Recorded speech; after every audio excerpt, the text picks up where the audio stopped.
on the year, an 0-1 record. Pretty good player so far going into this year. Now we look at the defense behind Noah Soper. Catching for him today, Carmelo Ortiz. He sat on the bench in game one. He'll move his way behind the plate over at first base. The man who joined us partway through the last game, Major Maiden, a dog himself, potentially over there at first base. Well, we're going to find out if he's a dog or not. Stay and wait for that. Brought his cowboy hats up into the broadcast booth to sit during this next game. Rui Yoshida is at second base. Kyle McConaughey will be at shortstop. Mitsuki Kono slides over to the third base slot. Sam Bond goes to left field. Cade Owens will be in center field, and Zach Knowlton will be in right field for the Plainsmen offense. Defense, excuse me there. After the last game completed, the box score, 5 runs for the Liberal BJs on 12 hits, no errors. They left 9 men on base. On the other side, the North Platte Plainsmen scored 2 runs on 3 hits. They committed 2 errors and left 6 on base, so certainly room for improvement on both sides. The leadoff man, Ryota Kusamoto, is waiting on deck for the Liberal BJs. Ryota Kusamoto, second baseman from Cairns, Australia, goes to Oklahoma Panhandle State University. So a lot of crossover between the two there. A Japanese player, another foreign player. The Plainsmen have 4 Japanese players on their team. Kusamoto, one for the Liberal BJs, but he's from Australia. So another interesting little fact. And he goes to Oklahoma Panhandle State University, which is the college of the Bond boys, as well as Justin Santos, who's one of the pitchers on the Plainsmen side. He's one of the starters as Kusamoto digs into the left-hander's batter's box to face the right-hander Noah Soper. Game 2 is underway at 8:29 p.m., the nightcap of the doubleheader. And the first pitch is in there for strike 1 from Noah Soper. Sopa fires, ground ball to second base, picked by Yoshida. On a first in time, and the first batter is out 4-3. That's how we start this doubleheader. 1 man out, and it'll bring up River Jackson. River Jackson, the shortstop, gets ready to hit on the right-handed side. From Greeley, Colorado, another short man to start the roster, 5'8". Kusamoto was 5'11", as that first pitch is grounded to the left side, and it's going to be a foul ball. Just misses the bag fair. Starts foul, ends up curving fair, kicked off the glove of Mitsuki Kono, but it will not matter. The foul ball makes it 0-1.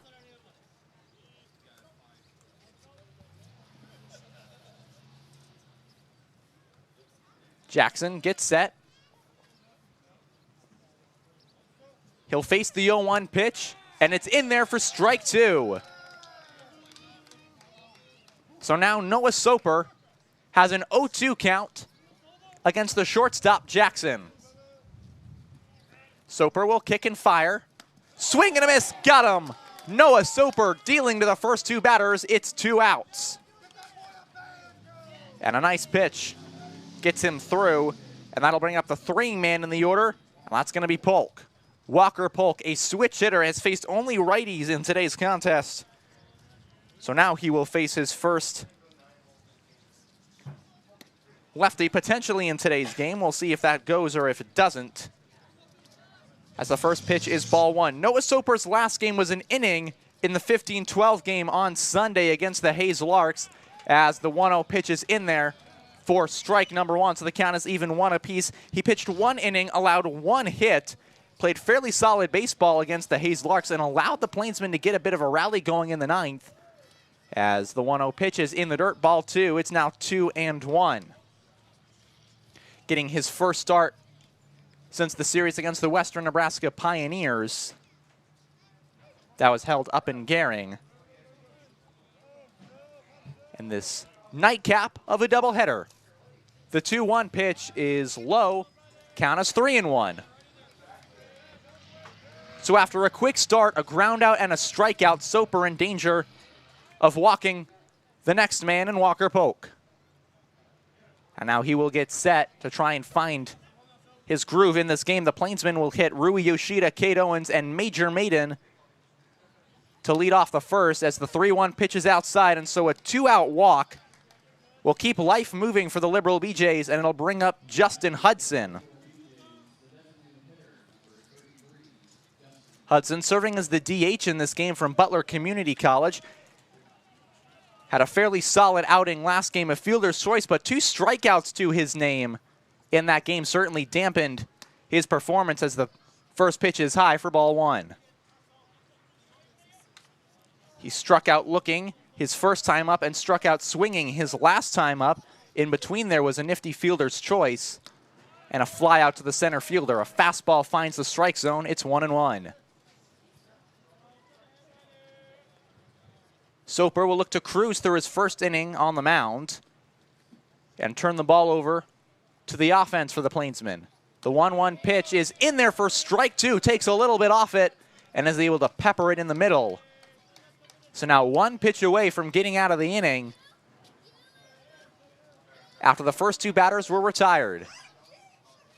The 1-2 pitch, swing, a little looper to left field. That's going to drop in front of Sam Baum. The runners will move station to station. So now it's 2 on with 2 out after the single to left field, and that'll bring up Silas Schaefer. Silas Schaefer serving as the catcher from Eastern Kentucky University, from Mount Vernon, Kentucky. And he's had a couple good plate appearances in college. Transferred to EKU from Walters State Community College, was the 2nd-ranked catcher in all of the state of Kentucky coming out of high school. And he swings and a miss at the first pitch. That's strike number 1. He was the 7th-ranked player overall out of the state. Took a year off at a community college, got his game up, and eventually made it to D1 Eastern Kentucky University. Now trying to find his name with the Liberal BJs. 2 on, 1 out, and the 0-1 pitch is in there for strike 2. Noah Soper has worked these counts really well, starting with a fastball and then moving to his off-speed stuff on the 2nd pitch after he goes up 0-1. And now ahead in the count, 0-2. Justin Hudson's on first base. Walker Polk is in scoring position. And the 0-2 pitch from Noah Soper. Checks his swing but doesn't go around. So it's a 1-2 count. Almost got Silas Schaefer to swing, but held up at the last second. So he will stay at the plate. Soper looks for his sign. Comes set. And fires. Misses just low, so the count is even 2 apiece. Went for the fastball, but did not get Silas Schaefer to bite out of the strike zone. So after starting the count 0-2, similar to Justin Hudson, he has now evened it up at 2 apiece. Here's the pitch. Takes a little off it. The dugout wants it. The umpire says no. Full count. Went with the changeup and a nice pitch, but it just misses the strike zone, much to the dismay of the North Platte dugout. So with 2 outs and the count full, Silas Schaefer has a chance to earn his way on. Swing and a miss. He got him to go. And Noah Soper retires the side. Strands 2 on. We go to the bottom of the first after the North Platte Plainsmen strand 2 on here at Billwood Field. Great Plains Foot and Ankle, providing quality health care since 1991. Great Plains Foot and Ankle is the perfect place to go for any foot pains. And with no referrals needed, it's as easy as ever to schedule an appointment with them today. Maple Park Dental Associates has the best quality dental care and the friendliest staff. With top-notch dentists in 3 locations, you can be sure to get your regular checkups and cleaning, plus any dental care anyone in your family needs, including fillings, crowns, bridges, root canals, wisdom tooth extractions, implants, dentures, partials, straightening, and whitening. They can even help with those facial fine lines and wrinkles. Love your smile with the help of Maple Park Dental Associates, with offices in North Platte, Sutherland, and Broken Bow. Miller Coors provides beer to Bellwood Field for the 2023 season. From Coors Banquet and Light to Budweiser and other Bud products, the Plainsmen are proud to have Miller Coors provide beverages for all Plainsmen home games, and please drink responsibly. Noah Soper deals in the first inning, brings us to the bottom half of the first. With the Liberal BJ still no runs across the board, and now the Plainsmen Coming up to bat, we're going to take a look at their batting order. Leading off, Rui Yoshida, the second baseman. He'll be followed by Cade Owens, who also hit second in the last game. Major Maiden takes over at first base. He'll be batting third. And Ryan Kelly, the DH, will hit cleanup. Zach Knowlton bats fifth. Mitsuki Kono gets the sixth spot. Carmelo Ortiz, the catcher, will bat seventh. Sam Bond moves over to left field. He will be batting eighth. And to round out the batting order is Kyle McConaughey. He will be batting ninth. And on the mound for the Liberal BJs, they send out Tyson Carlton to be their new pitcher in this contest. After a good outing from their pitchers in the last game, Tyson Carlton will try and settle down the Plainsmen again. Their pitchers allowed just 3 hits in the last game. Carlton, one of the players from Prairie View A&M University. He joins some of his other teammates who made an impact in the last game, now gets an opportunity on the mound. Transfer from Dallas College Eastfield, the Harvester Bees, one of the more interesting mascots in the state of Texas. He had 29 2/3 innings pitched while in college, allowed 32 hits, 19 runs, 18 of them were earned, exited Dallas College Eastfield with a 5.46 ERA, and did not play in 2023 at Prairie View A&M due to the transfer eligibility rules. But just like the last pitcher who started the game for the BJs and Connor Williams, he gets an opportunity on the mound for them rather than at Prairie View A&M. As up to the plate, Rui Yoshida will step up. Yoshida did not play in the last game, but has been having a good time so far with the Plainsmen and now looks to provide some good contact and speed from the leadoff role, something he's been able to do for North Platte. He went 3 for 6 on Sunday with 3 singles as he goes after the first pitch and fouls it off towards the right side and into the parking lot. It's 0-1. After Yoshida, Cade Owens, who had a good day himself, went 0 for 1 but had a walk and a hit by pitch, scored a run, was the more prolific Plainsman when you look at the rest of the lineup as he takes ball down low. It's 1-1 to Rui Yoshida.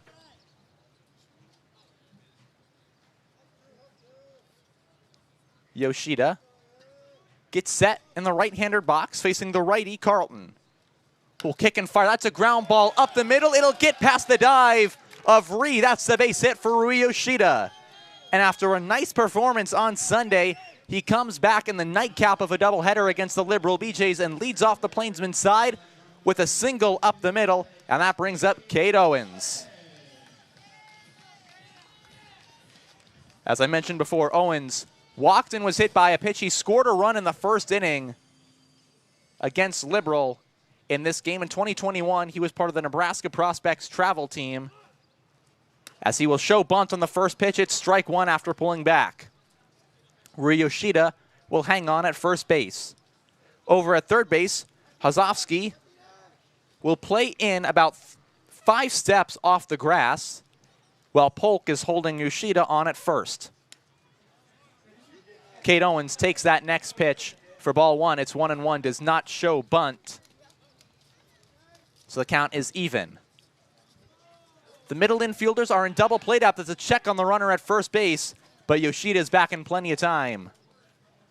Has to dive in under the tag of Polk, but they will not catch Rui Yoshida sleeping. Carlton takes a look back as Yoshida goes down to second. Takes a strike, throw down, the throw is high. A nice backup by Jackson. Keeps that ball from sailing over to Barger in the outfield. But a stolen base for Rui Yoshida. And on a 1-2 count with nobody out, there's a runner in scoring position for the top of this Plainsman lineup.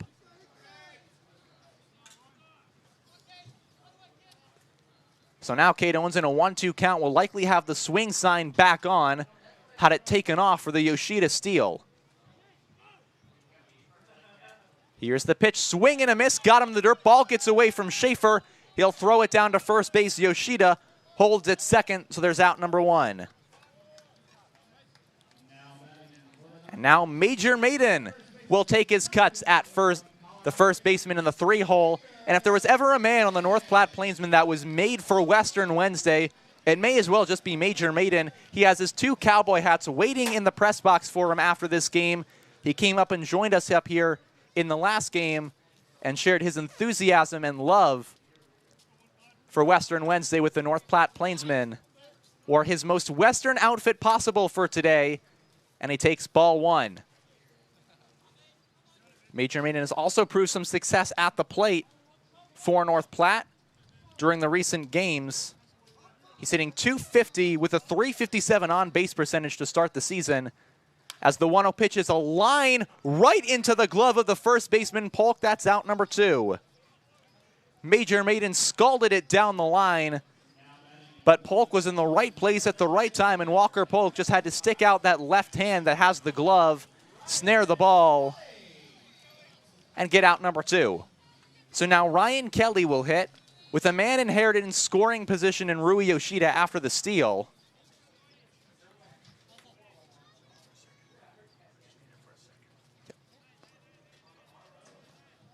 Two outs. And he takes strike 1. Kelly serving in the DH role. He was behind the plate in the last game. He walked twice and popped up to the third baseman. Did not score during that game despite being in scoring position each time he found his way on. 0 on the count. Ryoshida at second, and he hits a ball foul. It will miss the foul pole and just misses the BJ's team bus. That's the second ball that's been hit that way, and for the second time it, by a hair, misses, crashing into the windshield. It would be unfortunate for them, but for those of us in the press box, it would be somewhat interesting to see. 0-2, runner on second, 2 out. Ryan Kelly trying to extend the inning. Carlton tries to get out of it, and he'll step off and fake a throw back to second base, but with no one covering. Trying to get the rhythm of Ryan Kelly thrown off. Carlton comes set. Check at second. Fires home a ground ball on the infield. Ree over to get it. The ball eats him up. Picks it up, fires it onto first. He is in time. Ryan Kelly is safe. An infield single after the bobble by Ree, not able to beat out the speed of Ryan Kelly. Down to third is Rui Yoshida. And so it's men on the corners after the... Knowlton did not play particularly well in the last game, went 0 for 4 with 2 strikeouts. Looks to redeem himself with 1 swing of the bat here, and he takes ball 1 outside. And Schaefer had to do a really good job of blocking that ball from running all the way to the backstop. So Yoshida is leading off of third. Ryan Kelly at first, and the next pitch is right down the middle, but Zach Knowlton takes it for strike 1.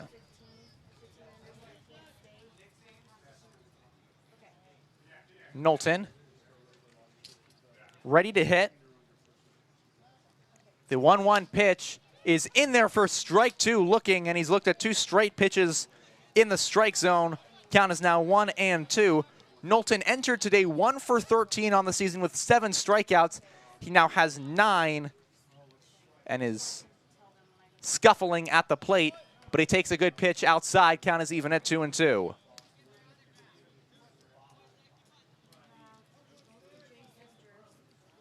Knowlton hitting .077. Same with his on-base percentage, has yet to draw a walk this year. The 2-2 pitch. Swing and a miss. Got Zach Knowlton, and that'll retire the side. The Plainsmen have runners on the corners, but they're not able to capitalize. We go to the second inning at Billwood Field, still tied 0-all. The Nebraska Lottery. From the Mega Millions to the jackpot and the Nebraska Pick 5, the Nebraska Lottery has it all. And with realtors all over the state, it's as easy as ever to try your luck on the lottery. And please remember to gamble responsibly. Great seats at a great price. Get them safer, simpler, and smarter with Ticket Smarter.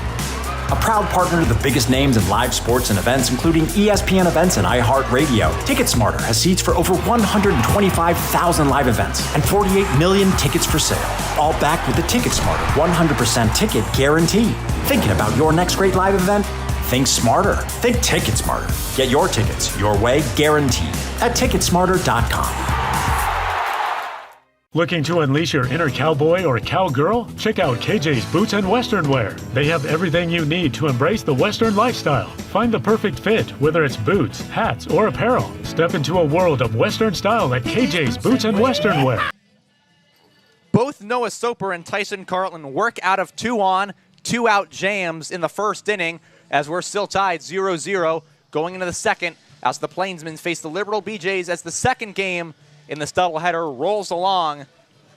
And for the Liberal BJs coming up to hit, Jet Brown, Nick Kozovsky, and Owen Barger will get the opportunity to swing the bat. Neither of them played in the last game. This will be the first time we see either of them come up to the plate. As Noah Soper had a pretty solid first inning, allowed a walk and a hit, but 2 strikeouts, including one to retire the side that got him out of trouble. And now he'll face the 6, 7, and 8 men in the lineup for Liberal. As Jet Brown will lead it off, the junior goes to OPSU, Oklahoma Panhandle State University, another one of those guys from that school. Plainsmen have a lot of them. And he'll take the first pitch in the dirt for ball 1. Justin Santos and both the Bond boys come from that school. He's also from Liberal, Kansas, so a hometown kid getting his opportunity with the BJs, and he takes strike 1 just over the inside part of the plate. Count is even 1 apiece. Drove in a total of 18 runs while with Oklahoma Panhandle State University. As he will look at a changeup at the top part of the strike zone, it's 2-1.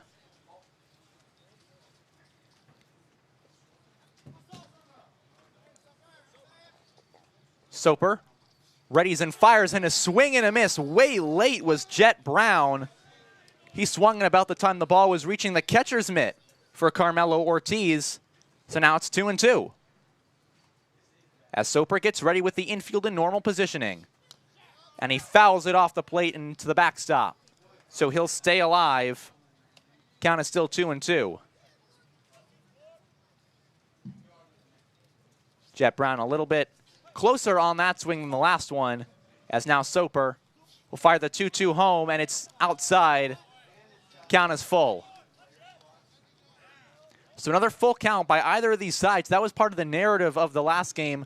Both pitchers working to full counts as the next pitch is fouled off up towards the lights and will just miss the foul pole, the light pole, excuse me, and work its way into the parking lot. Full count once again to the left fielder, Brown. After him is Nick Kozovsky. The 3-2 pitch is clobbered in the air to left field, but it will be a foul ball getting out of play. After being way late on an earlier swing there, he's early. Kozovsky just has to find that happy medium. Gets set with his little back leg shimmy, and the 3-2 pitch from Soper is hit high in the air down the line towards right field. Moving over towards the line, and under it makes the catch is Zach Knowlton. There's out number 1. Knowlton makes the catch just about 2 steps into foul territory, and that retires the first batter. And up next, Nick Kozovsky. Kozovsky, the sophomore from Ramona, California. Another one of those Southern California players we're seeing on the Liberal BJ's roster. Goes to San Diego Mesa.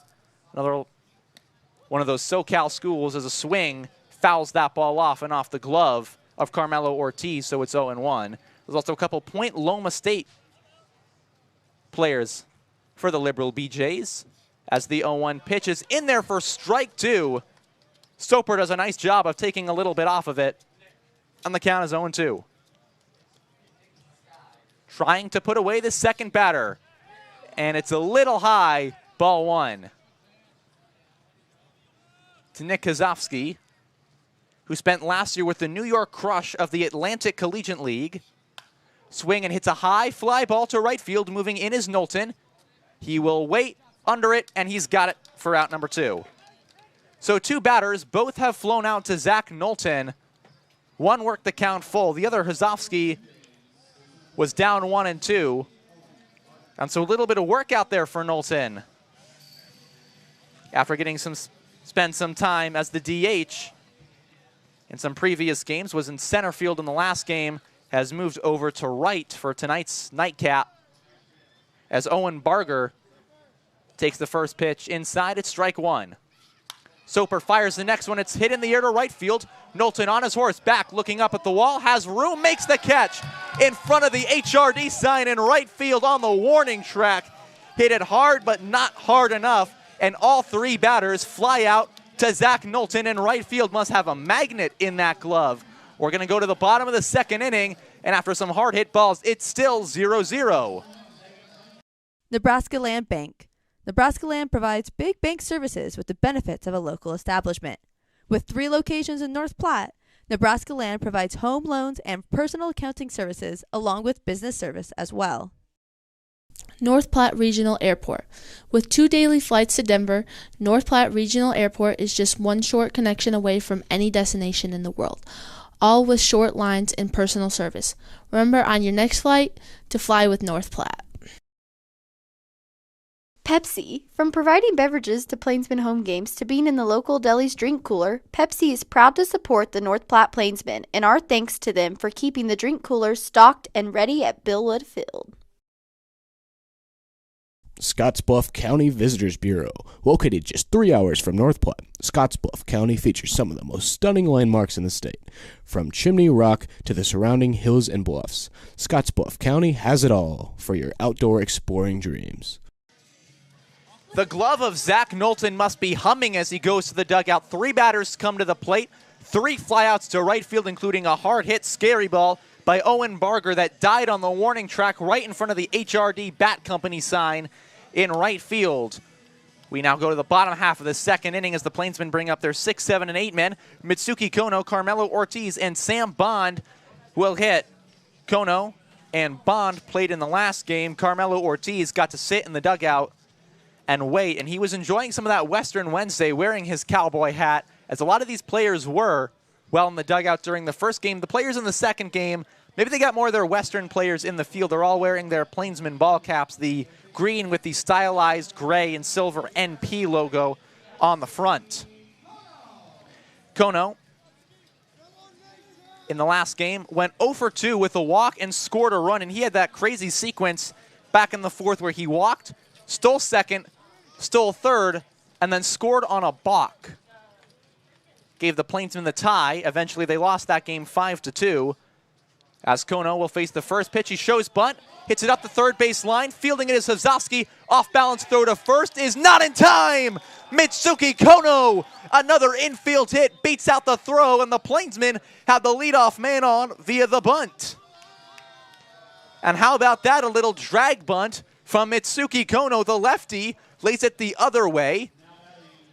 And now a speedy guy who stole 2 bases in his one time on the base paths last game finds himself on first with nobody out.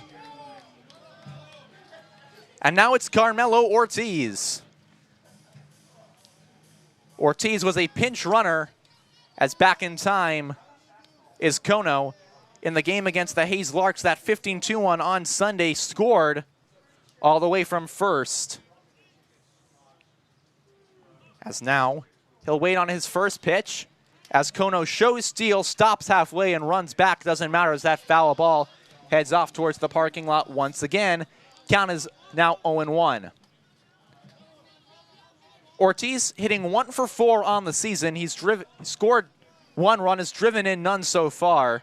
Has struck out once as a check on the runner back at first, but Kono is back in plenty of time. Still no walks for the catcher Carmelo Ortiz. He made his Plainsman debut back on Thursday against the Hayes Larks.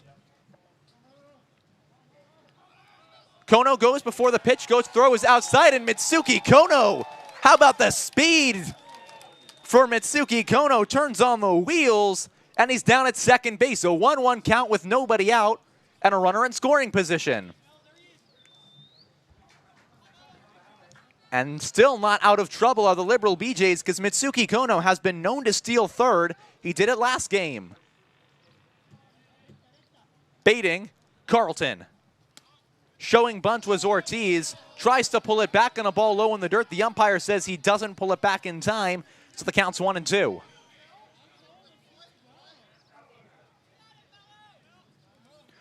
Ortiz down on the count 1-2. He's got Mitsuki Kono in scoring position at second base in a game that is tied 0-0. Infield is shifted slightly to the left, with the second baseman Ray trying to hold Kono on. Here's the pitch, swing and a miss by Ortiz, way out in front of a ball in the dirt.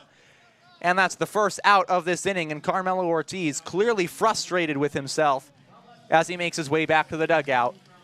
And that'll bring out one of the two Bond boys. It's Sam Bond. Sam Bond in the last game went 0 for 3 with 2 strikeouts and a pop-up. Now hoping to have a little bit of better luck against the new pitcher, Carlton. Swing, and he hits a high fly ball into right center field.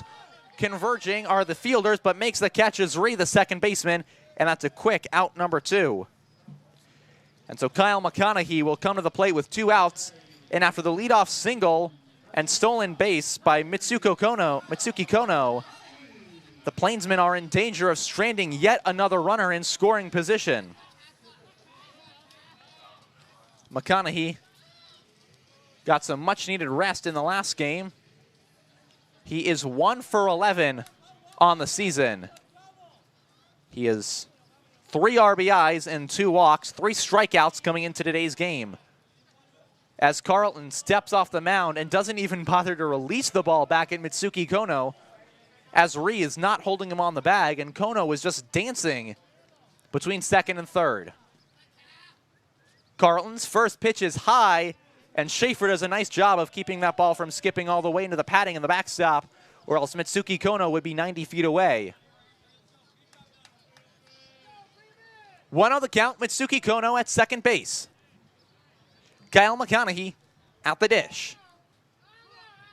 Here's the pitch in the dirt, blocked by Schaefer as the ball skips out in front of the plate, but Mitsuki Kono will be able to do nothing about it. He'll stay down at second. Count is 2-0. On deck is Rui Yoshida, who singled back in the first inning, as now we're going to have a mound visit as Schaefer and the head coach, Jacob Maeda, will go and have a conversation with their pitcher, Carlton.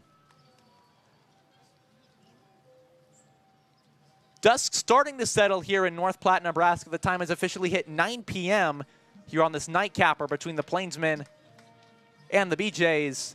However, here in Nebraska, I've noticed one thing, especially being on the edge of Central Time. Doesn't really get dark for quite a while. I would have guessed like 8:15 by the sun out, but apparently not. 2-0 the count. Kyle McConaughey hitting. Mitsuki Kono down at second base in scoring position. Game tied 0-0 here on the top of the second.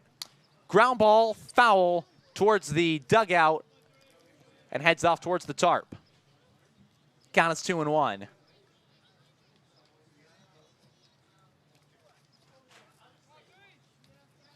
McConaughey tries to have his first true heroic moment as a member of the Plainsmen.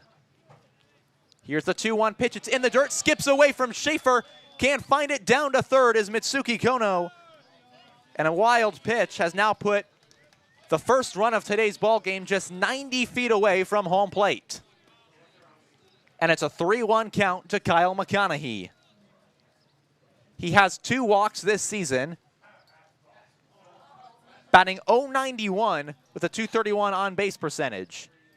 From Highland Community College, Kono leads off third. The 3-1 pitch outside, he walked him. And that brings up the top of the order. So once again, the Plainsmen have runners at the corner with 2 outs. The last time this happened, Zach Knowlton struck out. But Rui Yoshida led off the game with a hot shot single that got right up the middle. He stole second, wound his way to third on the single by Ryan Kelly, but was stranded. And so once again, they're at the corners with 2 outs. That's a line drive, it's through the right side, base hit. In to score is Mitsuki Kono, and the North Platte Plainsmen for the second game in a row have taken a 1-0 lead. And how about the Japanese kids getting it done for the Plainsmen? Kono leads off the inning with a bunt single, and Rui Yoshida finishes it off, a single through the right side, the first pitch he sees, and the Plainsmen lead 1-0. Down to second is Kyle McConaughey. Cade Owens struck out his first time up. It was a strikeout and then a 2-3 putout as there was a drop third strike. Now the first pitch, a swing and a miss by Cade Owens, strike 1.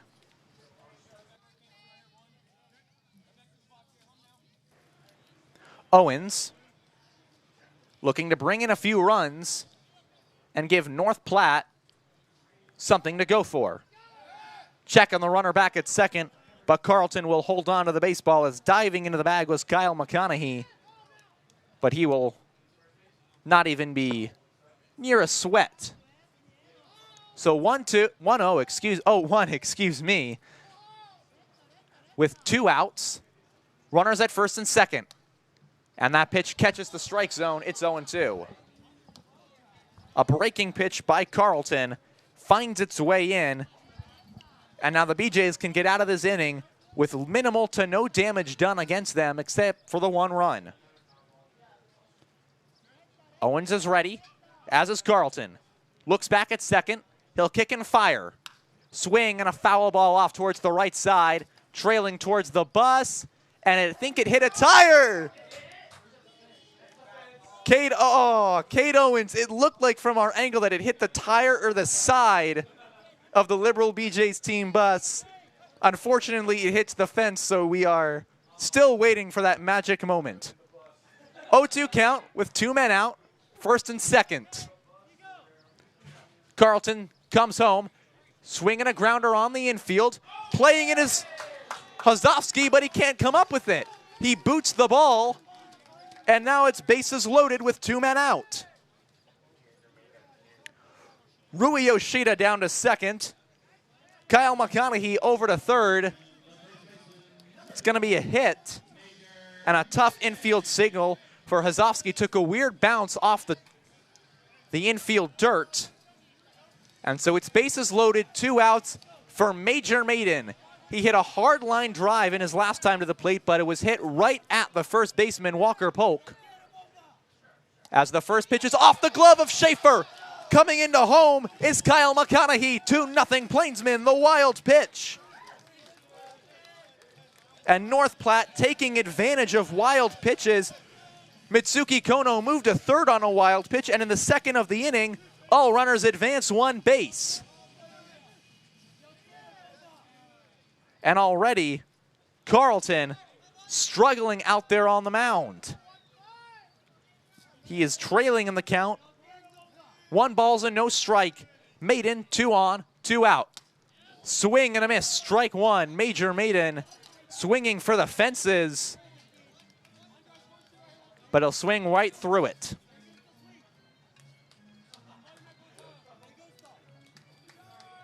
Tyson Carleton in a 1-1 count with 2 outs, runners at second and third, down 2-0. Maiden hits a little pop-up on the infield, moving back is Jackson. Says he has it, and he does. And the inning is over. But the North Platte Plainsmen, 2 runs across after singles and walks and wild pitches. They lead 2-0 as we go to the third here at Billwood Field for the nightcap. Looking to unleash your inner cowboy or cowgirl? Check out KJ's Boots and Western Wear. They will have you looking sharp for Nebraska Land days. Whether it's boots, hats, or apparel, KJ's Boots and Western Wear will have you stepping into a world of Western style.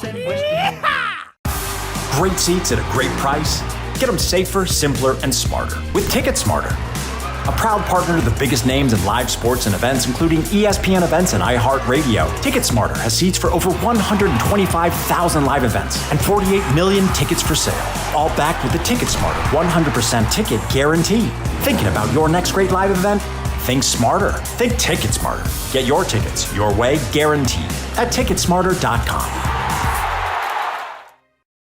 Clear Focused Eye Care, with comprehensive optometry service ranging from exams, corrective lenses, and treatments for dry eye. Clear Focus is your one-stop shop for any visual needs you have. Check them out at clearfocuseyecare.com.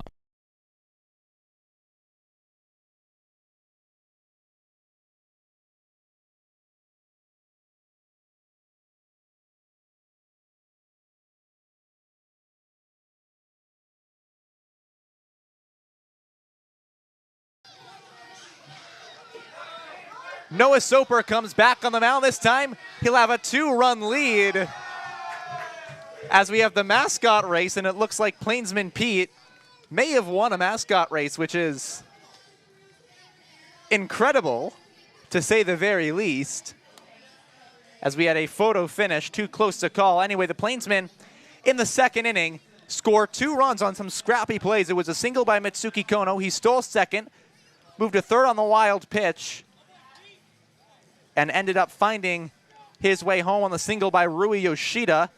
And then Kyle McConaughey walked, moved his way over to third after a series of singles and scored on a wild pitch. That gave the Plainsmen the 2-0 lead over the Liberal BJs, as will be the 9-1-2 hitters. For Liberal, it'll be Luke Ree, Ryota Kusamoto, and River Jackson. As the first pitch is in there for strike 1 from Noah Soper.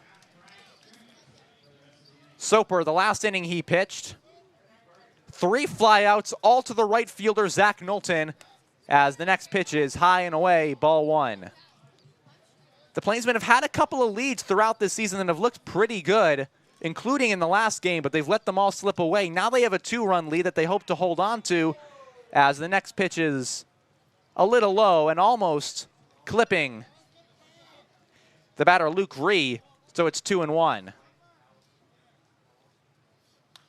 Swing and a pop-up on the next pitch. Into foul territory, goes towards the bleachers. And it's 2-2. Foul ball, nearly hit someone there in the stands. So the count is even at 2-2, nobody out. To the first man in the inning, Luke Ree, the bottom hitter for the BJs. Here's the pitch, swing and a ground ball over to Yoshida. Yoshida's got it, throws it onto first in time. That's out number 1. Rui Yoshida has been playing a good second base, and he's been playing good in the field today, and accomplishes his job there. So out number 1, and we turn back to the top of the lineup for Ryota Kusamoto. Kusamoto, the Australian, goes to Oklahoma Panhandle State University, takes strike 1 on a breaking ball. He grounded out to Rui Yoshida his first time up. That started this ball game. The 0-1 pitch is away. That's ball 1.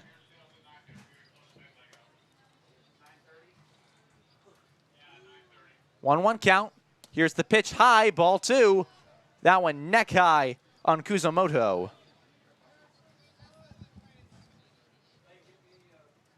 Here's the 2-1 pitch. It's away, 3-1. Ryota Kusamoto hit .309, had a .407 on-base percentage at OPSU during this past season, and he goes after the 3-1 pitch and swings on a high fastball. It's full. He had the highest batting average of any qualified player at Oklahoma Panhandle State, 5 points higher than Tucker Bond, and he swings at the next pitch, hits it off left side, foul territory, and it's off towards the party deck. So the count remains full. 19 walks during his year at college, trying to work one here, swinging a pop-up towards the press box, out of play, foul. And it just went off towards our left up here. So fighting to stay alive is Kusamoto. Meanwhile, Soper tries to put away the second batter of this frame. Here's the 3-1 pitch. It's a little liner right at the second baseman onto first. In time, Rui Yoshida. Give him the yellow glove. Give him the golden glove. 2 amazing plays. It's out number 2.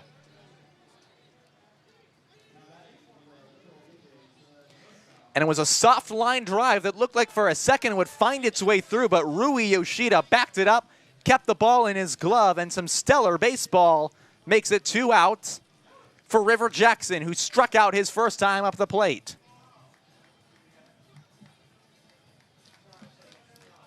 Jackson ready to swing, and it's strike 1. One of 4 players on the Liberal BJs from SJDCC. And it's an 0-1 pitch. And it clips the back shoulder of Jackson, and he's on with a hit by pitch.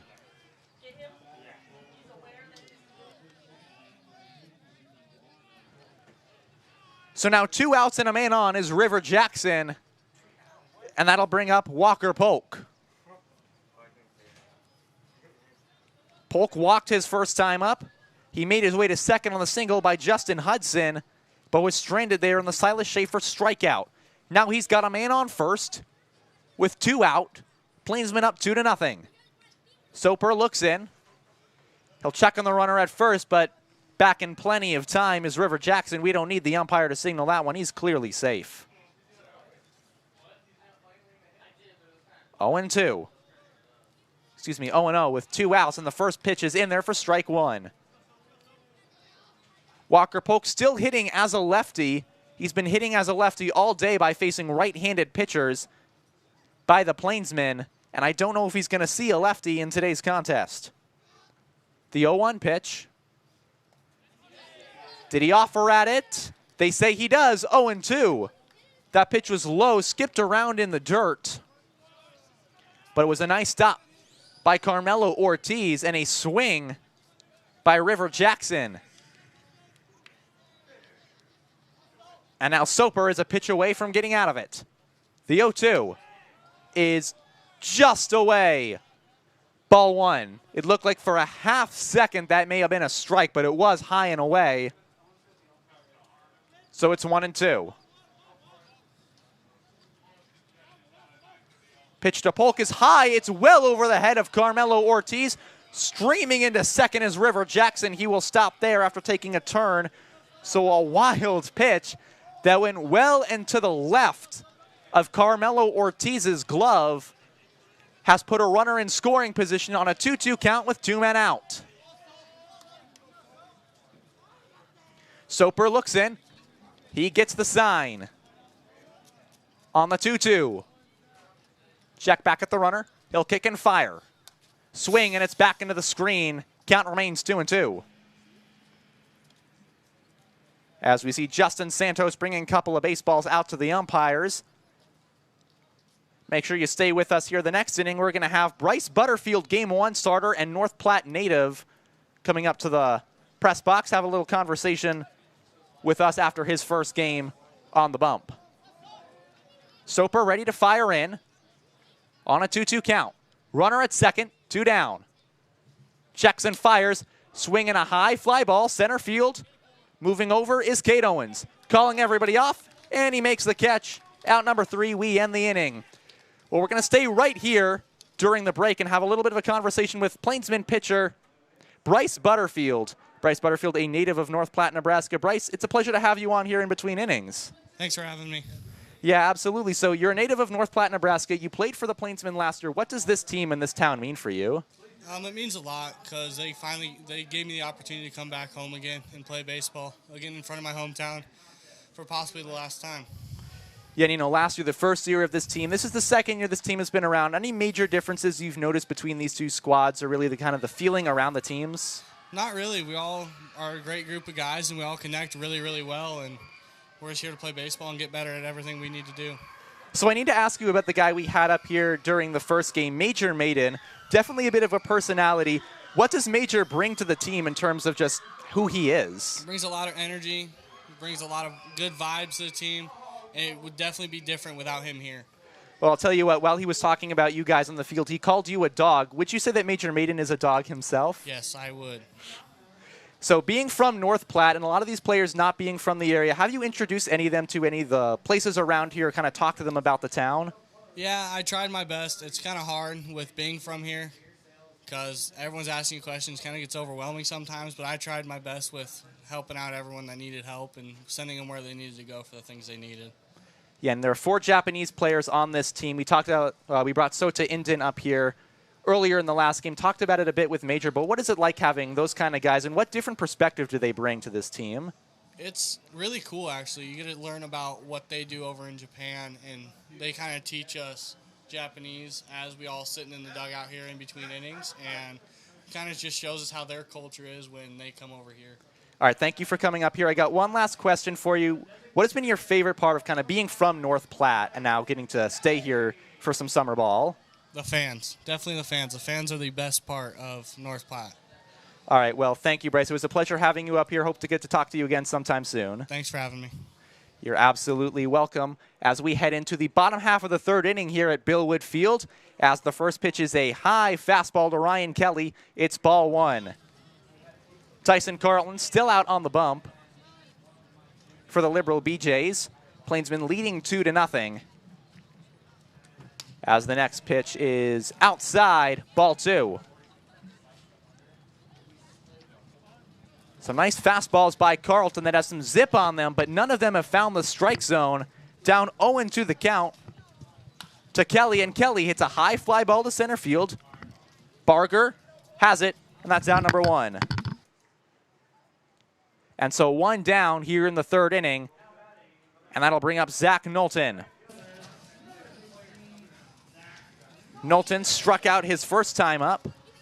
That ended the first inning despite having runners at the corners after the single by Ryan Kelly.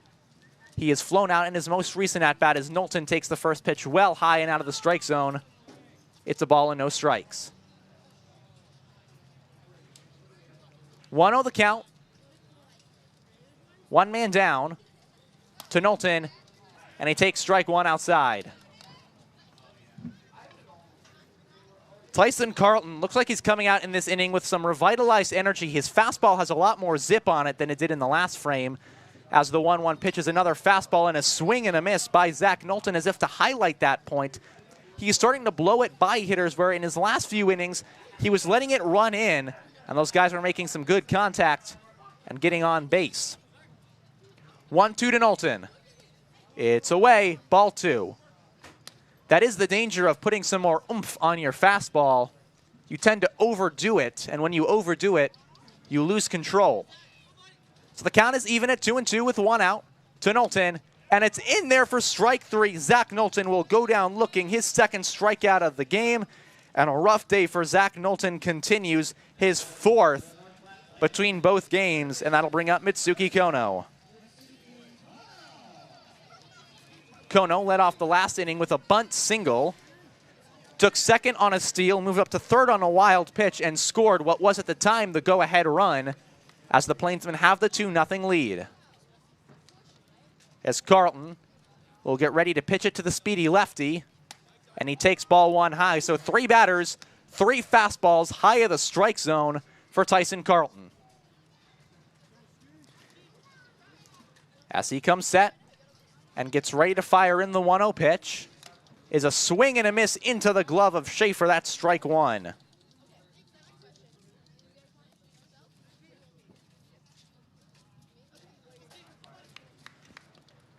So the count is even at one apiece, with Mitsuki Kono, the lefty, hitting. Carlton comes, sets, and fires. And it's inside and nearly clips the belt of Mitsuki Kono, but he will stay in the box. 2-1 the count, with two outs after the flyout and the strikeout. And so far the quickest inning by Carlton. Next pitch is low in the dirt, it's 3-1. On deck is Carmelo Ortiz, who would like to atone for the strikeout he made last inning, where he was clearly frustrated on his way back to the dugout. 3-1 the count with two men down. The pitch from Carlton. Swinging a liner right at the second baseman, Reed, to retire the side. 1-2-3 go the Plainsmen in the bottom of the third. We go to the fourth inning here in this second game of the doubleheader at Billwood Field. Great Plains Foot and Ankle, providing quality health care since 1991. Great Plains Foot and Ankle is the perfect place to go for any foot pains. And with no referrals needed, it's as easy as ever to schedule an appointment with them today. Maple Park Dental Associates has the best quality dental care and the friendliest staff. With top-notch dentists in 3 locations, you can be sure to get your regular checkups and cleaning, plus any dental care anyone in your family needs, including fillings, crowns, bridges, root canals, wisdom tooth extractions, implants, dentures, partials, straightening, and whitening. They can even help with those facial fine lines and wrinkles. Love your smile with the help of Maple Park Dental Associates, with offices in North Platte, Sutherland, and Broken Bow. Miller Coors provides beer to Bellwood Field for the 2023 season. From Coors Banquet and Light to Budweiser and other Bud products, the Plainsmen are proud to have Miller Coors provide beverages for all Plainsmen home games, and please drink responsibly. We go to the fourth inning at Bellwood Field. The North Platte Plainsmen leading the Liberal BJs 2-0 as Noah Soper has had himself a good day on the mound. 3 innings pitched so far, 2 strikeouts to his name, and a couple of quick innings, including the second and the last one where he found himself in a good spot. He will face the 4, 5, and 6 hitters, however, the teeth of this BJ's lineup. Justin Hudson will lean it off, followed by Silas Schaefer and Jet Brown. As Justin Hudson will get ready to come to the plate. He singled his first time up. And he stayed there. He moved Walker Polk over to second, but nothing came of it due to the strikeout. As Noah Soper gets ready to tackle his 4th inning on the mound.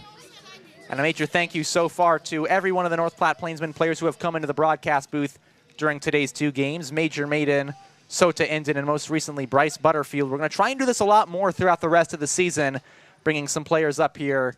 So it's not just me droning on in this booth. That's strike 1, catches the inside part of the plate. 0-1 from Noah Soper.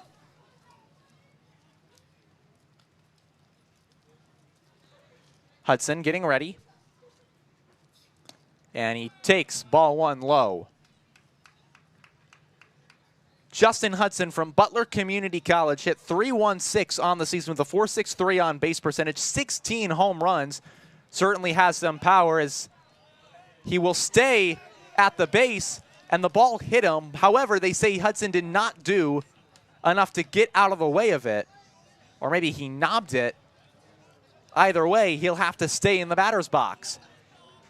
So it hit the shoulder pad of Justin Hudson. However, he did not make enough of an effort to get out of the way of the pitch. And the rule is in baseball, you have to show an effort. And Hudson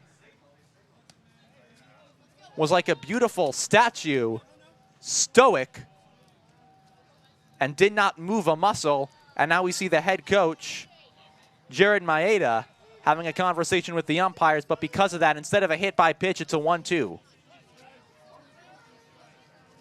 And the umpire was very emphatic that he had to stay at the plate. Count is 1-2 to Justin Hudson. Here's the pitch. Swing and a miss, but he fouls it off. Looked like he had gotten none of it, but he gets a piece of it off the end of the bat. And so foul tips it into the dirt. Count is 1-2. As darkness now descending in North Platte, Nebraska, night falling on this town, as the lights starting to show their effectiveness. The 1-2 pitch hit on the infield, but a foul ball towards the third base side. As Mitsuki Kono still tried to make a nice play on it, barehanded it, but just kind of lobbed it to no man's land, which in this instance ain't too bad.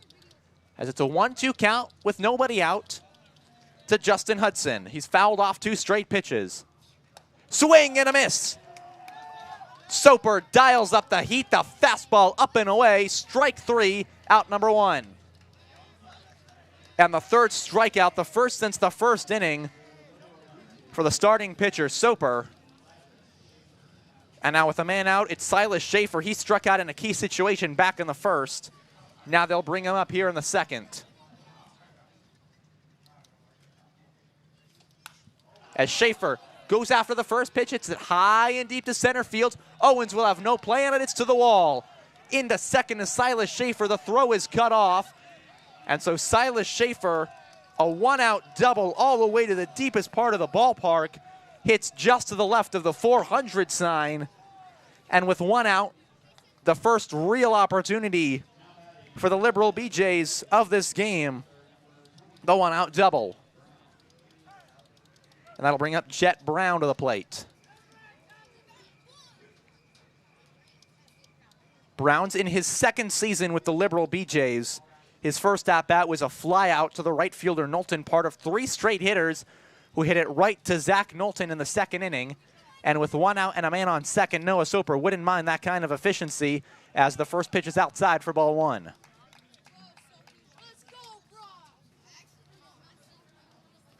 Soper ready, looking for his sign. Infield plays a little bit pinched towards the bag, especially Mitsuki Kono on the 1-0 pitch is in there for strike 1. Jet Brown takes a fastball just on the outside part of the plate. It's 1-1. Soper fires it home, and it's away, 2-1, and a nice stop by Carmelo Ortiz keeps that ball from rolling all the way to the backstop. So behind in the count is Noah Soper with the runner on second in Silas Schaefer. Jet Brown at the dish, up 2-1 on the count. With 1 out, Plainsmen leading 2-0. Here's the pitch. Swinging a high pop-up, foul territory. Major Maiden makes his way over, and it is a foul ball. Gets out of play. And we have yet to get lucky enough to see a foul ball hit the bus. I'm truly hoping for this. At my old elementary school, Surrey Elementary School, a lot of times cars and even windows of the school would be smashed by unfortunate foul balls. Same thing happens as a foul ball back into the screen with the Sorachi Center at Ithaca College, my current place of school. The baseball diamond, Freeman Field, is right next to the arts building, and often people will park their cars right in front of it and not be aware of the danger of a foul ball smashing their windscreen. On a 2-2 pitch from Noah Soper. And that risk of foul balls hitting my windscreen is always why, if I am driving to a baseball game, I will park very far away, even if I'm covering the game and have to lug all the equipment, as there's a fly ball into right field. Zach Knowlton stays where he is, makes the catch, tagging is Schaefer, and ooh, he'll have to go back to second, as a nice throw by Zach Knowlton to Kyle McConaughey, who was the cutoff man, right in the shortstop path, and if he had continued, it would have been a double play. So Nick Kozovsky will hit, and excuse the laughs. He's got a tough last name, which for me is saying something, with a last name that is spelled Z-B-O and pronounced Zabore, as the first pitch is in there for strike 1. Nick Kozovsky, or now Nick Kozovsky, as our PA announcer here so graciously called him. Runner on second, 2 outs, and an 0-1 pitch from Noah Soper. It is high, and having to dive out of the way is Kozovsky. It's 1-1. So 1-1 with 2 outs, runner over at second base, and Silas Schaefer after the 1-out double that he hit to deep center field, which hit just to the left of the 400 mark. Soper has his sign. The 1-1 pitch, he will kick and fire. It is just low, 2-1.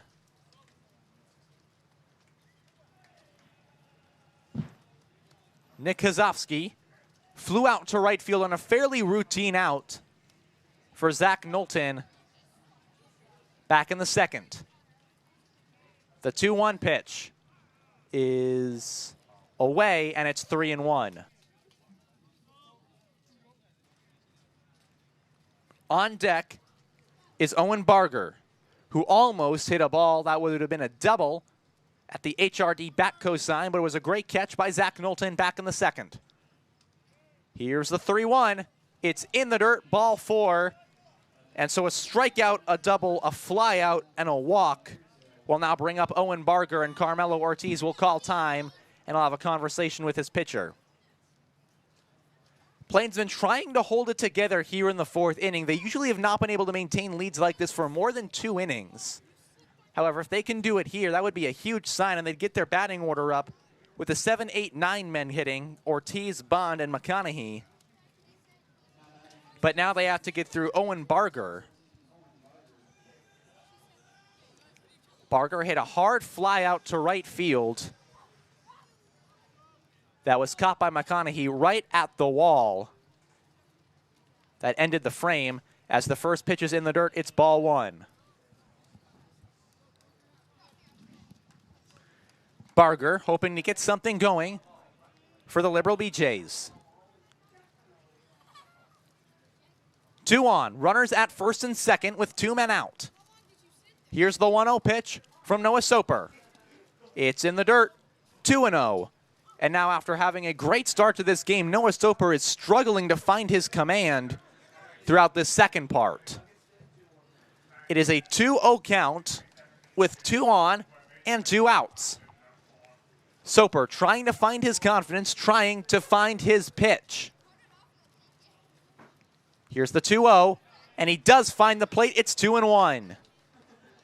And that's the get me back pitch. Noah Soper needed a fastball that finds the strike zone, gets him back in this count, and after a walk in the last batter, trying to retire the side with no damage done. The BJs trying to score something. The 2-1 pitch in there for strike 2. Noah Soper dials up a fastball and clicks it over the outside part. It's 2-2.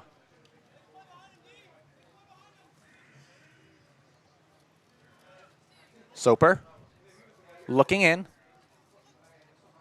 Still shaking off. Waiting on the sign sequence. He's got it. Comes set. Infield plays shaded slightly towards the left. It is in the dirt, and a nice stop by Carmelo Ortiz will keep the runners where they are, but it's full count with 2 outs. A runner in scoring position in Silas Schaefer. A man at first in Nick Hazovsky. And at the plate is Owen Barger. Barger ready to swing. The full count payoff. Runners running. It is outside, ball 4. And so the bases are loaded with 2 men out. And that'll bring up the 9-hole hitter, Luke Ree, with a chance for the Liberal BJs to tie it or even break this game open with 1 swing of the bat. A reminder that the Plainsmen had the lead in the last game. They blew it in a similar fashion. They did the same thing with the Hayes Larks. But now Noah Soper looks to break the trend. The first pitch to Luke Ree with the bases loaded and 2 outs is a ball in the dirt and a block by Carmelo. That's ball 1.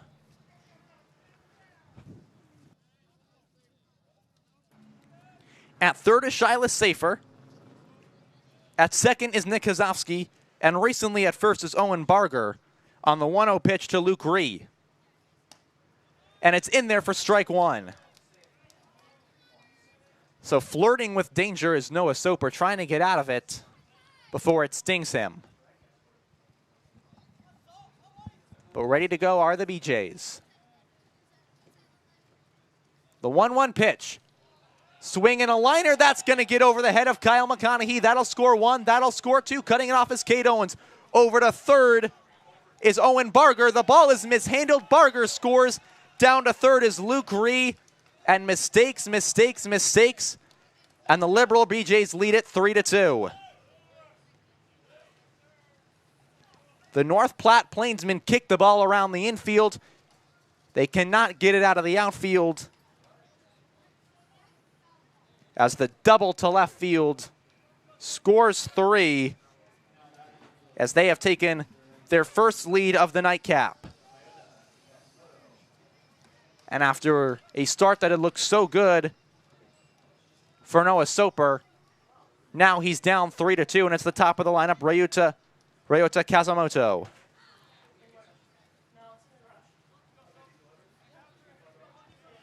Kazumoto ready in the left-handed batter's box. Luke Ree is at third. Here's the pitch. Swinging a ground ball up the middle. Being played on it is McConaughey. Fires it onto first. It is in time to get him. And the side is retired.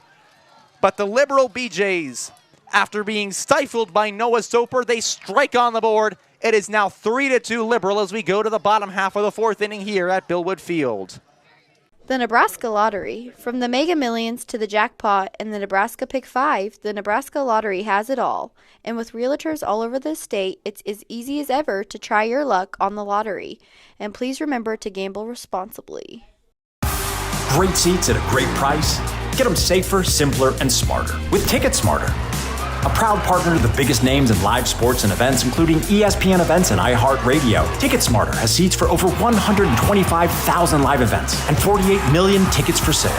All backed with the TicketSmarter 100% ticket guarantee. Thinking about your next great live event? Think smarter. Think Ticket Smarter. Get your tickets your way, guaranteed, at ticketsmarter.com.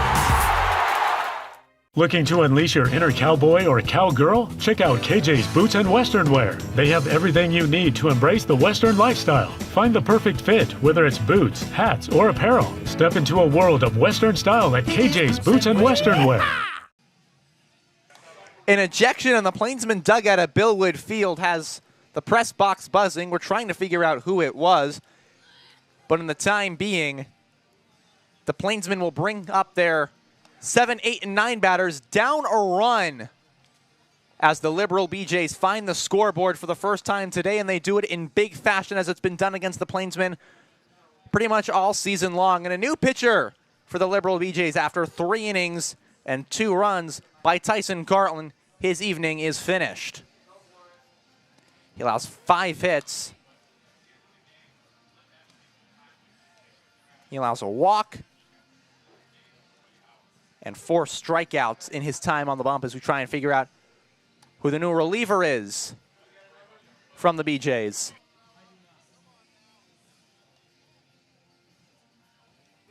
It's going to be one of the righties from Liberal. As we try and all figure out who it is. The uniforms are not doing as much help. It's the same weird whale color. His number is 28. It'll be Adrian Najjar, the right-hander from Eastern Kentucky University, from Ocala, Florida. Najjar, the righty, will come in relief of Tyson Gartland. I was mentioning the BJ's uniform. They do not do well to help us figure out numbers. They are, especially under these lights, they are red and multiple shades of red in a very, I don't know what way to put it other than disgusting pattern. As the first switch to Carmelo Ortiz is in there for strike 1. It's like a layer of strawberry pudding or maybe some kind of strawberry cake. I'm not sure how to describe that color pattern as the 0-1 pitch is well inside on the back foot for ball 1. But it's like a layer of dark red, a stripe of light red, dark red, and then light red, and then to gray. And then they have these teal numbers as Ortiz fouls that ball off towards the first base dugout, so the count moves to 1-2, that are outlined in white, but they're spaced out a little bit. So it's almost impossible to tell what the number says or what the front of the jersey says. The front of the jersey does say Liberal on it. But those are some very interesting uniforms as the 1-2 pitch from Najjar is outside, ball 2. I said in the first game, it reminds me of Saturn. It reminds me of a whale. It reminds me of some kind of strawberry dessert. It does not remind me of a good baseball uniform. But anyway, the count remains at 2-2 to Carmelo Ortiz. He swings in a little liner right at second base. Reese got it for out number 1. And as if to signal the out, the train horn to punctuate it. And Carmelo Ortiz has some words for the umpire, and he's been tossed. Carmelo Ortiz has been ejected from the ball game. He turned around to talk to the home plate umpire, who in the course of this doubleheader has certainly had enough, and just tosses Carmelo Ortiz. So his night is done after a strikeout and a lineout. So an ejection. And Sam Bond will come to the plate. And so a weird series of events after a lineout. Carmelo Ortiz showing his displeasure with the strike zone, and the home plate umpire clearly had enough. So the count, there's no count. Sorry, that ejection is rattling me. As the first pitch to Bond is a strike. That looked low and outside, and it may have clipped the strike zone, but it's going to be strike 1. So the count is 0-1 and 1 out to Sam Bond. Here's the pitch. Bond takes it inside, ball 1. So with Carmelo Ortiz tossed, the Plainsmen are going to have to move to one of their other catchers. Ryan Kelly is DHing today. Noah Prince should still be available as Bond hits a little liner out to left center field. That ball's going to drop in front of Brown, and it's the base hit for Sam Bond. So Sam Bond finds his way on after a little looper single to left field in the tying run, sits on first base with one man out for Kyle McConaughey. McConaughey walked his first time, and he scored on a wild pitch as part of the inning that made it 2-0 Plainsmen. Since then, the top of this fourth was not kind to them. They allowed 3 runs and have found themselves down 3-2. Now Sam Bond will lead off at first. McConaughey takes a fastball outside. It's ball 1. Little note on Sam Bond, that was his first hit of the season. That little single to left field. So finally showcasing what he was able to do at Oklahoma Panhandle State University, as the 1-0 pitch from Najjar is in there for strike 1.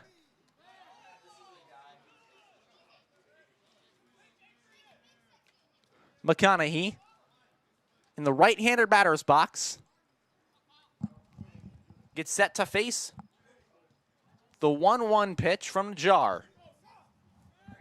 He'll kick and fire, and it is low and away, 2-1.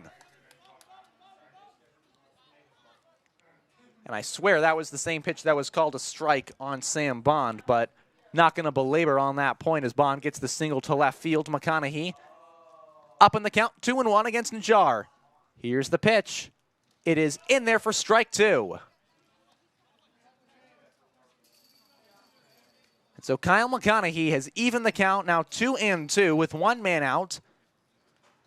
Bond waiting on first base. Coming set is Najjar.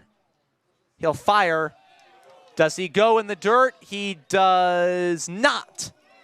The field umpire calls him safe, checks his swing. It's a full count. McConaughey tries to work his way on any way possible to bring up Rui Yoshida and the top of this Plainsman lineup, who has been dealing today between Yoshida and Cade Owens in this second game, 3 for 4 with 3 singles and an RBI. McConaughey will wait on the full count pitch, hits it high in the air on the infield. Losing it in the lights, but making the catch is Jackson, and that's out number 2. And so 2 down, it'll bring up Rui Yoshida. He's 2 for 2 on the day, 2 singles, including one to right field that scored the first run of today's game. That was Mitsuki Kono, and it gave North Platte the lead. Now they trail by a run in the 4th.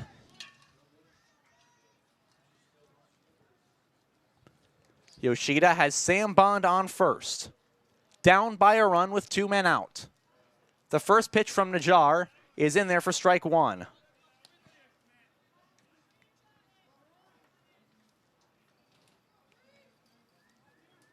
Rui Yoshida, if he could get a base hit here and move Sam Bond over, could become part of a big rally start. As it's a high pop-up, foul territory, moving over is Polk. He's got it, and the inning is over. So an ejection on the first batter sets the tone for the inning, and despite the single, the Plainsmen get nothing across. They still trail by a run as we go to the 5th. Nebraska Land Bank. Nebraska Land provides big bank services with the benefits of a local establishment. With 3 locations in North Platte, Nebraska Land provides home loans and personal accounting services along with business service as well. North Platte Regional Airport. With 2 daily flights to Denver, North Platte Regional Airport is just 1 short connection away from any destination in the world, all with short lines and personal service. Remember on your next flight to fly with North Platte. Pepsi. From providing beverages to Plainsman home games to being in the local deli's drink cooler, Pepsi is proud to support the North Platte Plainsmen, and our thanks to them for keeping the drink coolers stocked and ready at Billwood Field. Scottsbluff County Visitors Bureau. Located just 3 hours from North Platte, Scottsbluff County features some of the most stunning landmarks in the state. From Chimney Rock to the surrounding hills and bluffs, Scottsbluff County has it all for your outdoor exploring dreams.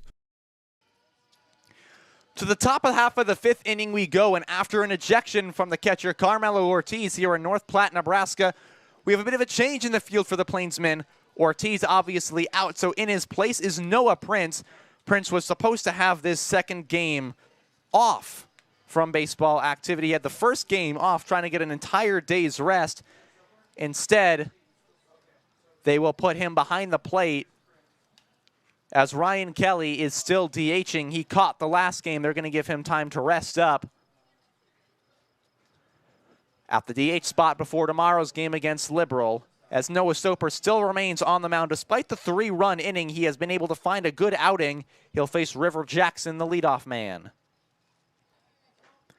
Has some confusion among the signs with his new catcher, but he'll go throw the first pitch a little bit high, ball 1. That's going to be one of those things. After an ejection of any player, you can have a little bit of a miscommunication, but especially a catcher as important as the catcher, communicating with all the pitchers. Now he has to, on the fly, work in the new signs with Prince as there's a pop-up foul off towards the right side. It'll get out of play and head into the parking lot. So another one of those foul balls that makes its way off towards the lot. Count is now 1-1. River Jackson struck out and was hit by a pitch his last time. He moved up to second on a wild pitch, but was stranded there, as the next offering is a little bit high. It's 2-1.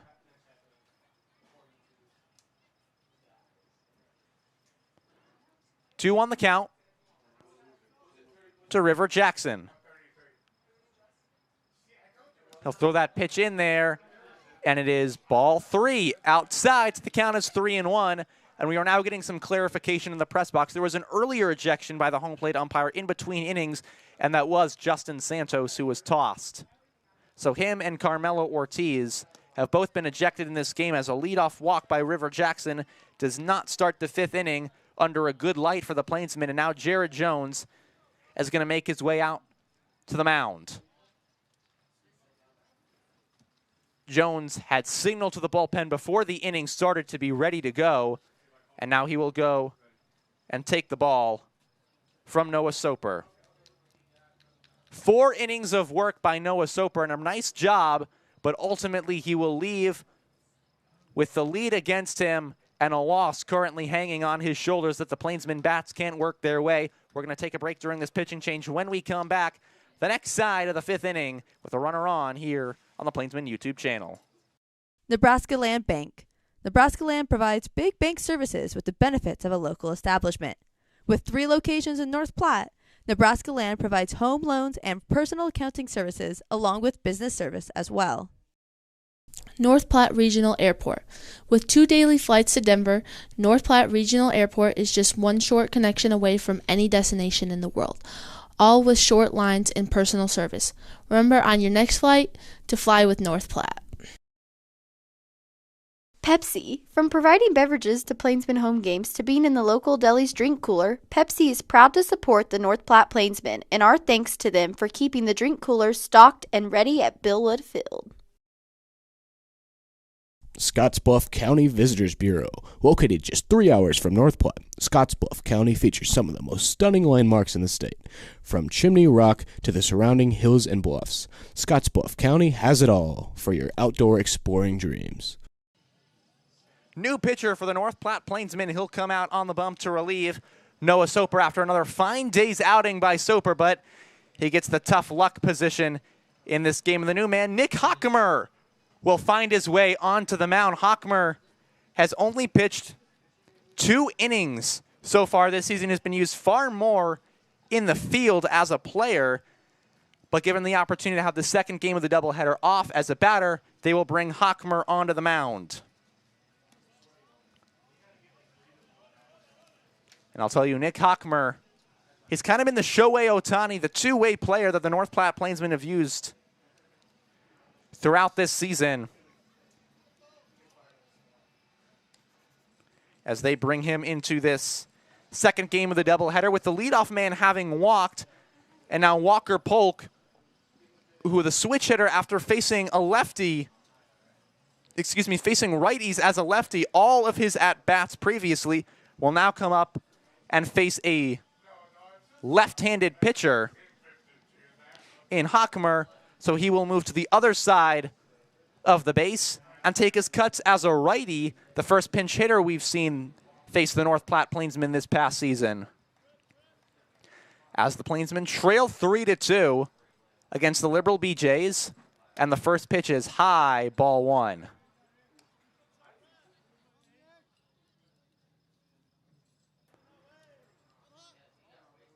Hockmeyer gets set. He's got River Jackson on first after the leadoff walk.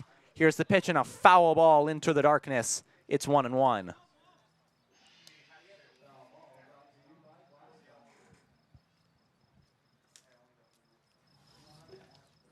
Polk gets set. He walked his first time and flew out to center field back in the third. That constituted the end of the inning as that ball is fouled off towards the right side. It'll hit the fence once more. And I swear, we need to take out that, 3 or 4 sections of fencing that is preventing the bus from being hit. I really want to see that. It's the one thing I've been asking for this day. We do have another game against Liberal tomorrow. And if it doesn't happen today, it had better happen tomorrow. As the 1-2 pitch to Walker Polk is high. And the count is even 2-2. Back into first is River Jackson as he's not able to advance on a wild pitch. Polk is ready. The pitch from Hockmer is a high fly ball. Hit in the air to left field. Moving over is Sam Bond and making the catch. No, Cade Owens cannot make the catch. He drops the ball. It's off the wall. Coming home and scoring on the double is River Jackson. And it's 4-2.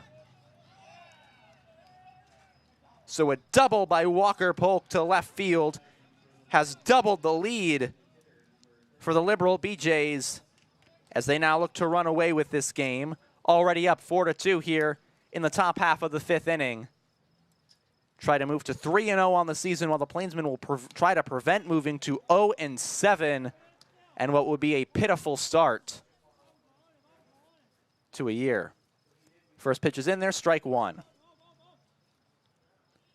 Here's the next one, and Hudson gives it a ride out to left field, but right there is Sam Bond. He'll call off Owens. He makes the catch, runner tags. He will stop halfway and go back to second base, so they will not advance Walker Polk. And the first out of the inning is a fly ball to left field. And now the catcher, Silas Schaefer, who has doubled and struck out in this game, he will come up to hit. And I'm telling you, Silas Schaefer has had some pop in here as he takes ball one down and away.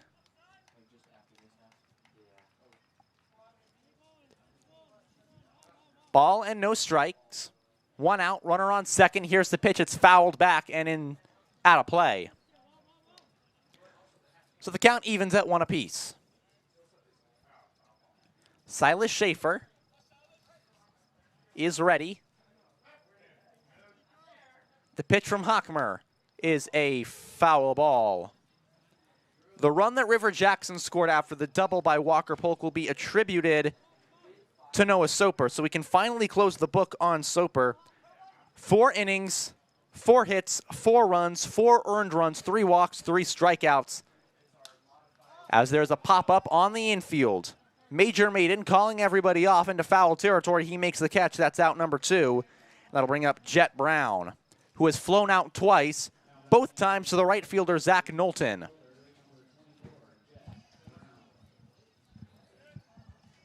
And for Soper, his game on the mound is much better than the final outing, his final line score indicates.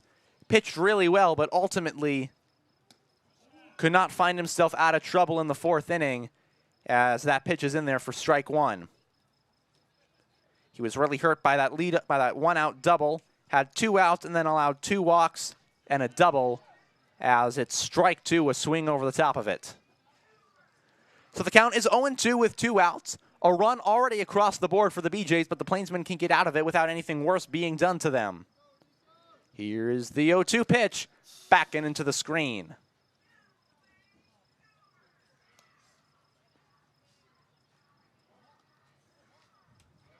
The pitch, 2 outs.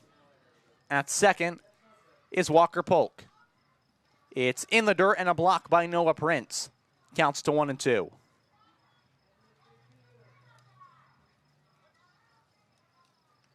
Jet Brown ready to hit. He's flown out twice to the right fielder. and could really blow this game open with a hit here. Ground ball up the middle, trying to make a play on it is McConaughey. Spears fires it onto first. Not in time. The run walks home. And it's 5-2 BJs. A nice play by Kyle McConaughey, but it pulls the runner off the bag, pulls Major Maiden. And they say that Major Maiden was pulled off the bag. So a single, but Jared Jones, the head coach of the North Platte Plainsmen, not impressed with the call by the umpire, as none of the Plainsmen have been all night. The first pitch is in the dirt, and a nice block by Noah Prince. It's a ball and no strike. I do have to give credit on that one to Walker Polk. Despite the ball being on the ground, he did not stop running, and because of that, he was able to score from second on a ground ball on the infield. As the 1-0 pitch to Huskovsky is grounded over to third. A nice cut by Mitsuki Kono onto first. He's safe. They say the throw by Mitsuki Kono pulled Major Maiden's foot off the bag. And if you thought they were livid before, they're livid now, and the runner takes third. So in the confusion, Jet Brown moves to third. It's an infield single by Nick Hizovsky. And Jared Jones is ready to talk, and he's going to call time. So confusion on the play. It looked like from our angle, high above the third baseline, that the throw was on time, on target, and that the runner was out. However, apparently that's not going to be the case. At least if the call stands, they say that Maiden was pulled off the bag by the throw. And so Major Maiden not able to get his foot back in time, and Jared Jones is going to have to go back to the dugout, satisfactory or not, with the explanation he got by the field umpires. And there has been frustration at this umpire crew all night. 2 ejections and a lot of jawing by Jared Jones and Jared Maeda. Count 0-1 on a foul ball by Owen Barger, the new hitter, who has runners at the corners with 2 outs, and he takes a curveball, strike 2. So the count moves to 0-2 with 2 outs as the Plainsmen try and get out of this inning. 2 runs have crossed the board already. They are now down 3 runs. Once again, it's a 5-2 game as the 0-2 pitch is low and away. It's ball 1. Remember, the last game ended 5-2. The Plainsmen hope to avoid the same fate in the next one. It would drop them to 0-7. That's the last thing this team wants. Pitch is away. It's 2-2.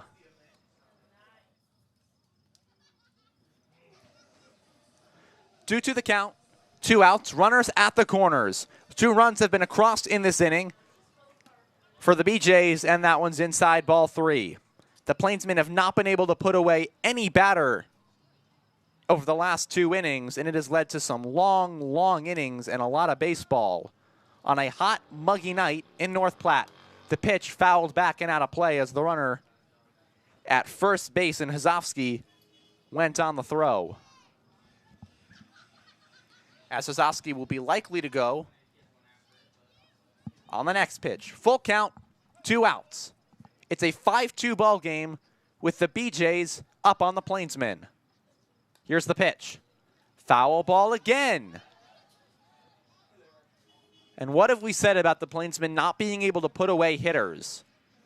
They still cannot do it. A full count with 2 outs to the 8-hitter, Owen Barger, who is flown out and walked. And it's in the dirt. That's ball 4.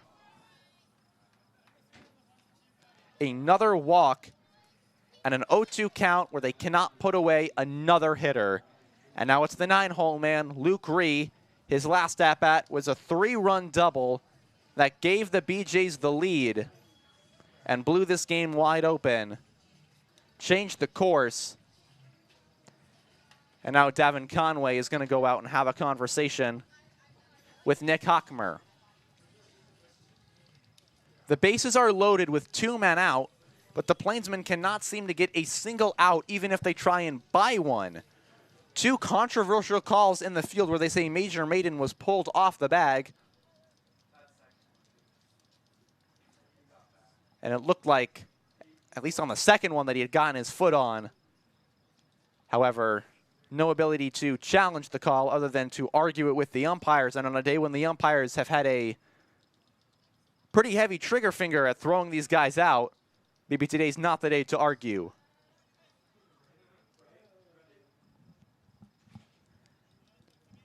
Top half of the 5th inning drags on in North Platte. It is 5-2 already with the BJs leading, and they have the bases loaded and 2 outs. And the next pitch is a strike on a curveball changeup that finds the zone.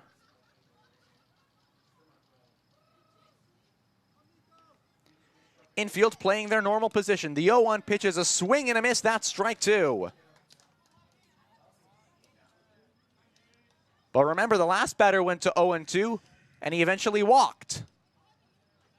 Hockmer tries to get out of the inning, and he pitches it inside. It's 1-2. And so again, the Plainsmen struggling to put away hitters with 2 outs. The 1-2 count. Ground ball on the infield, picked at third. Fires it onto first, scooped out of the dirt, and it is in time. Mitsuki Kono gets the out, and the inning mercifully ends, but 2 runs cross the plate, and it's now just like it was last game, 5-2 BJs. We're going to take a quick break. When we come back, Levi Newell, baseball operations intern, will join me on the broadcast here on the Plainsmen YouTube channel. Looking to unleash your inner cowboy or cowgirl? Check out KJ's Boots and Western Wear. They will have you looking sharp for Nebraska Land days. Whether it's boots, hats, or apparel, KJ's Boots and Western Wear will have you stepping into a world of Western style. Great seats at a great price. Get them safer, simpler, and smarter with Ticket Smarter. A proud partner to the biggest names in live sports and events, including ESPN events and iHeartRadio. TicketSmarter has seats for over 125,000 live events and 48 million tickets for sale. All backed with the TicketSmarter 100% ticket guarantee. Thinking about your next great live event? Think smarter. Think TicketSmarter. Get your tickets your way, guaranteed, at TicketSmarter.com.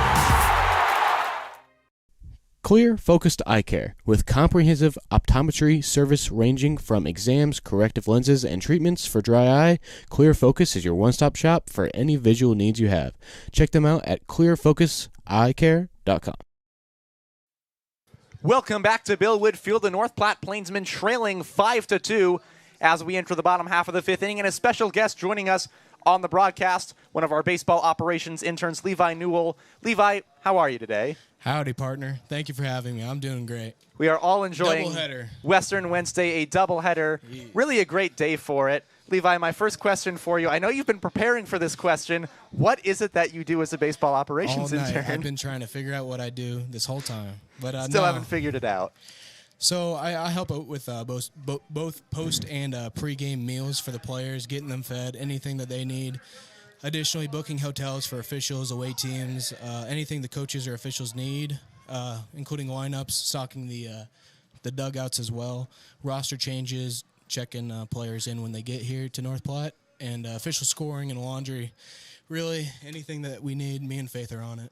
You are really trying to keep the team together as the first pitch is high. Ball 1 to Cade Owens. What brought you out to North Platte?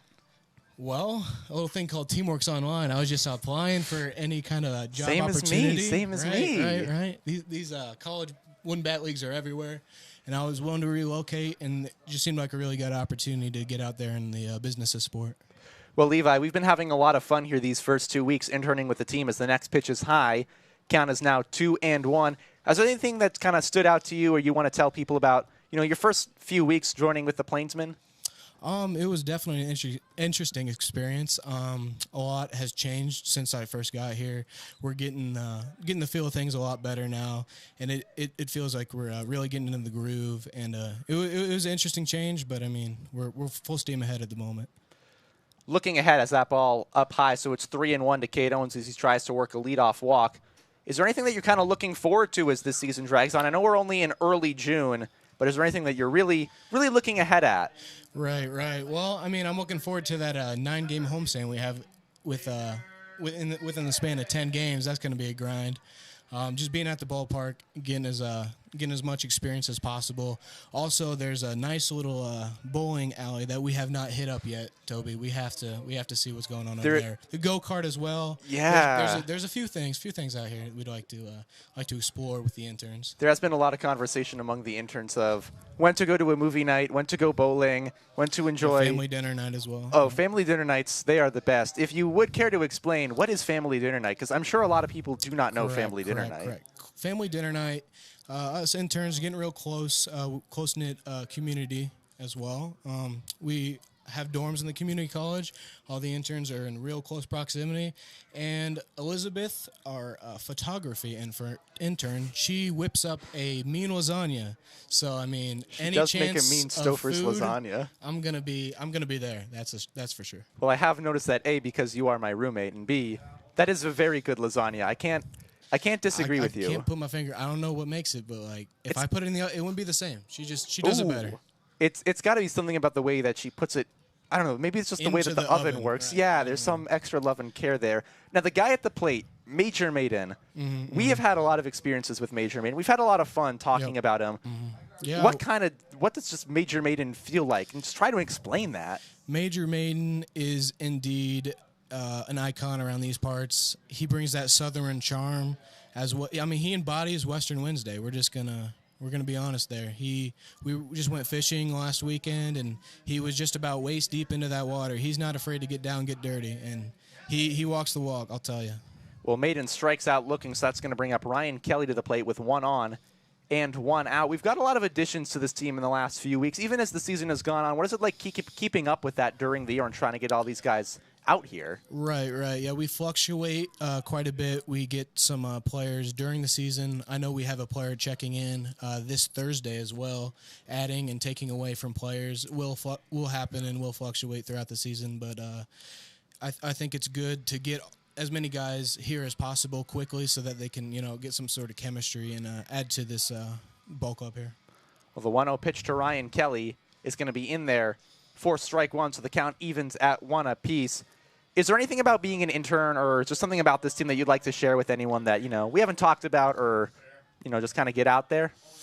That's an interesting question. I would have to say that it's you get a lot of experience and you get a lot of freedom in this world. It's less of being an intern and more of an employee. And I've been able to take on a lot of responsibility very early, and that has been a great experience for me. Well, how about this? Some wild plays. They're throwing the ball around out there. The Plainsmen have scored a run, and they have a runner at third base. What would you even rule that? I'm glad I am currently not scoring, Chuck. That's going to be a fun one to divvy up. Yeah, I would say a few errors on that. That was less than ideal for the BJs, but hey, we'll take it. Making this a game, I like it. There has to be at least 2 errors, I would say. Levi, I'm going to give you one last question, and I don't know if you can answer this one, but I am interested to see you squirm on it. What has been your favorite moment as an intern, just among the intern group? Oh, my goodness. Favorite moment already? This is a bit early. We might have to get me back on here later on. But, we did just take up a trip to Kearney with some of the interns. That was a great experience, getting a little out there in Nebraska, seeing what it all has to offer, We hit up a mall. We did. We went to Chipotle. I got some really nice we got some matching Kool-Aid socks. We did. I am actually wearing my Kool-Aid socks today. I wore mine yesterday. They are fantastic. You did? Oh, yeah. It does have the Kool-Aid Man, and he's saying, I would have to agree the Kearney trip was very fun. I wish Daniel could have joined us on that, but Legion games, those are somewhat tough to work around. Yeah. Levi, it's been a pleasure to have you on. I can't wait to have you on later in the year, but thank you for sharing your time, your experience, your knowledge as an intern with all of us, and everyone out there watching. Oh, no problem, Toadmeister. I appreciate you having me on here. Absolutely. Well, I'll see you right across the way here in the press box and after the game and back at our dorm. I'll see you every day. Yeah, we do see each other every day. Once again, a thank you to Levi Newell for joining me on the broadcast. One of our baseball operations intern does great work here with the Plainsmen. Is now up at the plate is Zach Knowlton. And he takes the pitch high, so it's 3-1. So trying to break down some of the chaos that we saw there in the field that we weren't able to get to due to the interview. It was a single by Ryan Kelly that moved the runner over to third, and Cade Owens is now a walk by Zach Knowlton. Puts runners at the corners with 1 man out. So yeah, going back into that, it was a single by Kelly. It moved Cade Owens to third. Then the right fielder, threw the ball away. And it went back towards the third base side, and that scored Cade Owens. Now, after that scored Cade Owens, we saw Ryan Kelly move his way down to second base, taking advantage of the bad throw, and then no one was covering third base. So the catcher, Schaefer, had to move his way up, cover third, and the throw was off. So that's how we got to runners at the corners with one man out, as the first pitch is a ball to Mitsuki Kono. It's 1-0. I cannot stress how little I have been watching baseball for many, many years. This is the sport that I know the best. I'm not even fully sure what happened there as a pickoff attempt at the runner at first is nowhere near in time, so it's 1-0. Still. Knowlton struck out both his first times at the plate, but he walked his most recent one. Now Mitsuki Kono, who was singled, scored a run, and lined out to the second baseman, Ree, in this game. They're at the corners with one out after the strikeout by Major Maiden. Runner goes down to second, but it's going to be a foul ball, so everyone has to go back to their bags. It'll be Zach Knowlton down at first. Ryan Kelly at third, as Levi showing one of the intern things that we didn't talk about but has been part of the dorm life and just the Nebraska life is the moths. The Miller moths have been something out here. They're always finding a way into our apartments and always finding a way into our press box. He takes care of it and throws it out the window. Just a good guy. Count even at 1-1. Runners at the corners, infield in slight double play depth, and a swing and a miss by Kono. Tries to go after it, but swings well over the top of it, so the count's 1-2.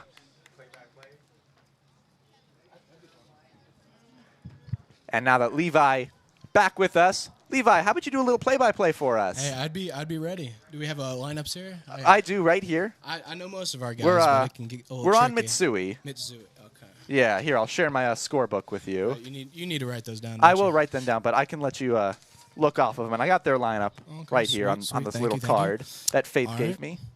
1-2 count, one out. Runner stealing for second and fouled off by Mitsuki Kono. That is what happened. That is a beautiful description of what happened. Do you have anything interesting to add on to about Mitsuki Kono? Mitsuki Kono, this guy, I love watching him run the bases. That's been my favorite thing so far. He breaks early. He makes those pitchers think. He makes them make mistakes, and he's a speedster. He's running track out there. We love Mitsuki Kono. We really love all these guys. 100%. All right, that's another swing. Oh, and he is out. That's a strikeout. That's what we call that. All right. Never mind. It must have been foul tipped, Toby. It was Wow. foul tipped and was in and out of the glove See, of Schaefer. Wow. This is what I usually like. Wait on the call and not make the call. That's fun. It is stressful. Oh. Then we got who's the pitcher? The pitcher is Naja. Naja checking the base runner there, keeping him honest. I don't have a whole ton on Naja. No. Ooh. Ooh. With a fair ball. That's going to be a single. That's going to be a double. That's a standing double RBI by Mitsuki Kono. Makes the score 5-4 Plainsmen. How about that? Mitsuki Kono. And now hitting, it's going to be a Noah Prince, his first at-bat. Toby, I'm going to be honest. I cannot read your handwriting. No one can. I'm Hey, going as long to as you be. have a system. I'm going to be honest with Like you. chicken scratching My here. parents have said the same exact thing about me. They're in full agreement. They may be watching from Maine. They might be. Eastern time. It is up to 11. midnight. It is 11:16, and my mom is a teacher, and my dad's a Oh, superintendent. hi, so Mom. I forgot to tell her. She was watching. you forgot to say hi, Forgot to mom. say hi, Mom. That was a big thing for me. Oh well. I'll tell her to watch the YouTube later. She can find it. We're pretty accessible here. Right. Yeah. I've been rewatching that Cheesy Potatoes on. Cheesy quite a bit. potatoes. That is maybe the pinnacle of my career. There's no way I can do better than saying Yeah. cheesy Did we even potatoes. have a term this game? We did. It was halitosis. I said it Halitosis. early in the Yeah, first game. So what's the second game? Someone We never give me figured one? that out. I'll try to work it in here. All right. The 0-0 pitch. A little high. It's going to be called a ball on Miller. Prince. Prince. Oh, Prince. Prince can hit it out of the yard. Let's get him the big hat on this one. Why don't we? He has hit it out of the yard before. He did it when we were in Gehring. Still no home run. Got to change that. No, that It's is gonna be unfortunate. another high ball, but swung at 1-1.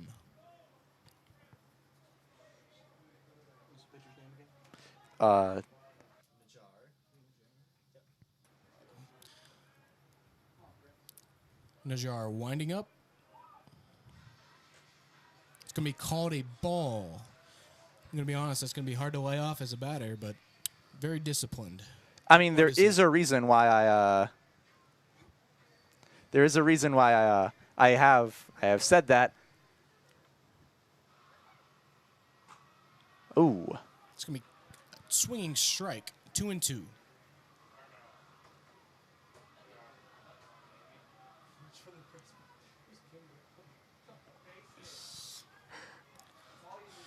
Najjar winding up once again. Oh, he's still saying now he's winding up. Here we go.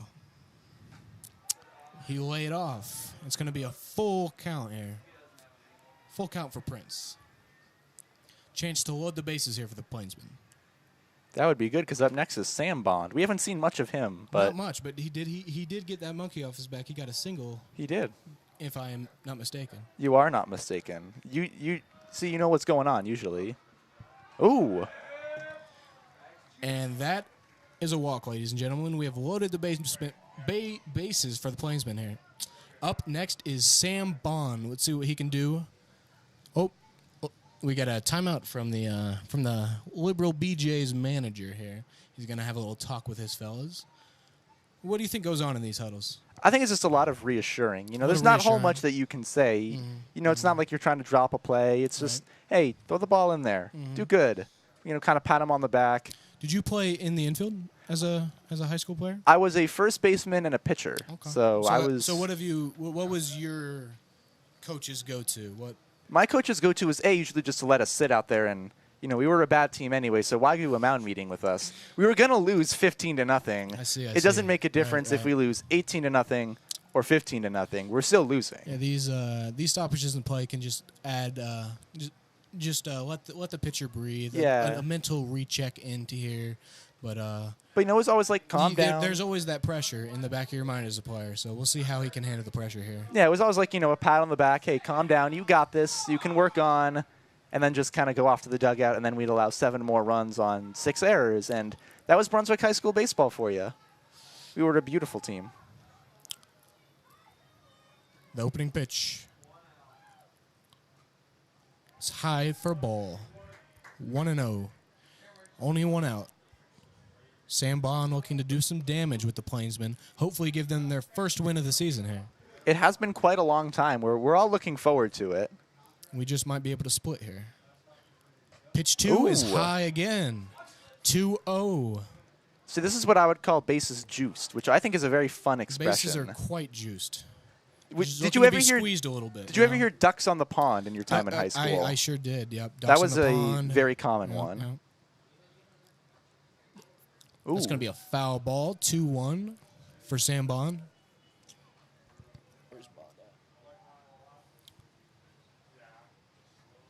So far this game, Bond has flown out to the second baseman as well as got a single. Let's see if he can't match his second AB here. We got a wind up. And we have a run scored. Hey, that's good. Hey, love to see it. Run scored. That is a sack hit from Mr. Sam Bond, giving new life to the North Platte Plainsmen.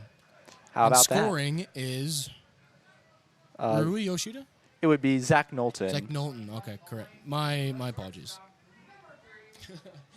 Rui Yoshida must be in the hole. Rui Yoshida is in the hole. Okay, he he's in the is. hole. Gotcha. All right, up now, who? Kyle. Kyle McConaughey. Kyle McConaughey, first pitch. That's going to be a little too high for the umpire's liking. We will take it. Ball 1. This has certainly been an interesting game from Blue. It seems that way. I concur. Second pitch from Najjar. That one is not going to escape the umpire's grasp. That is going to be a strike. That's a good term, the grasp of the Grasp, umpire. yeah. I think that's a very good way Really to describe it. Real crisp, real crisp. Yeah. The 1-1 pitch.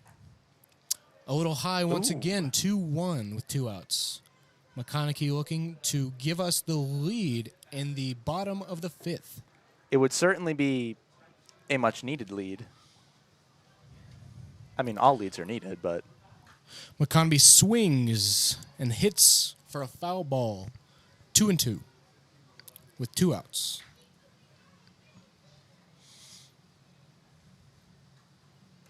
See, Levi, I want to get your perspective on these uniforms. I've been dogging on them all night. Dogging? You have been calling them bad? I have. I honestly think that the gray gradient on the bottom of the uniforms is quite good. I am not a fan of it. There's going to be a ball filling the count. It reminds me of concrete. Right, but it meshes so well with the It pants. does mesh I'm not well with the typically a pants. fan, like LA Rams, all that kind of stuff. Or the Atlanta Falcons as well. I'm not a fan, but I think the liberal BJs do it right.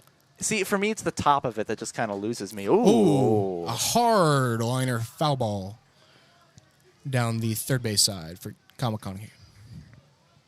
Yeah, I do not have any qualms. No qualms here. Beautiful uniforms. The only thing as a scorer, I would like to see a little clearer. The numbers. Numbers, correct. Yeah, I agree. See, these make me hungry because they remind me of like a strawberry tart. Not a tart, but like a strawberry... Shortcake? Yeah, strawberry shortcake. That's the word right. I've been looking for all night. All night. Hey, good thing you had me on. You are so helpful getting me that word, The strawberry 3-2 shortcake. pitch. He swings, but it is fouled off. How I was about that? thinking a drop third on that one. That would have been for our liking. That would have been something. That would have been. Thank you, Toby.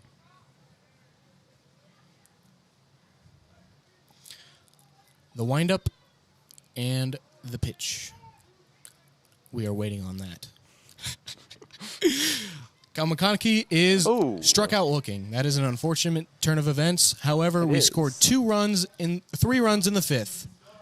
And that is good for us. So we will try to do more of that. And thank you, Toebmeister. Thank you, Levi, and also for bringing the nickname Toemeister out. I'm not sure how many people know it on here. Yep, Toebmeister, Moths. There was a few things I failed to mention, Mom, all these things, but hey.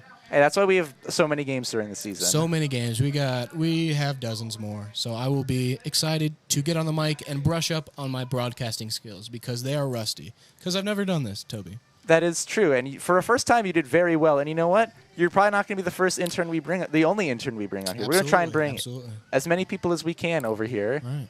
So do you know what promotion we have going on at the current moment? Ooh, I cannot hear. Can the people see this?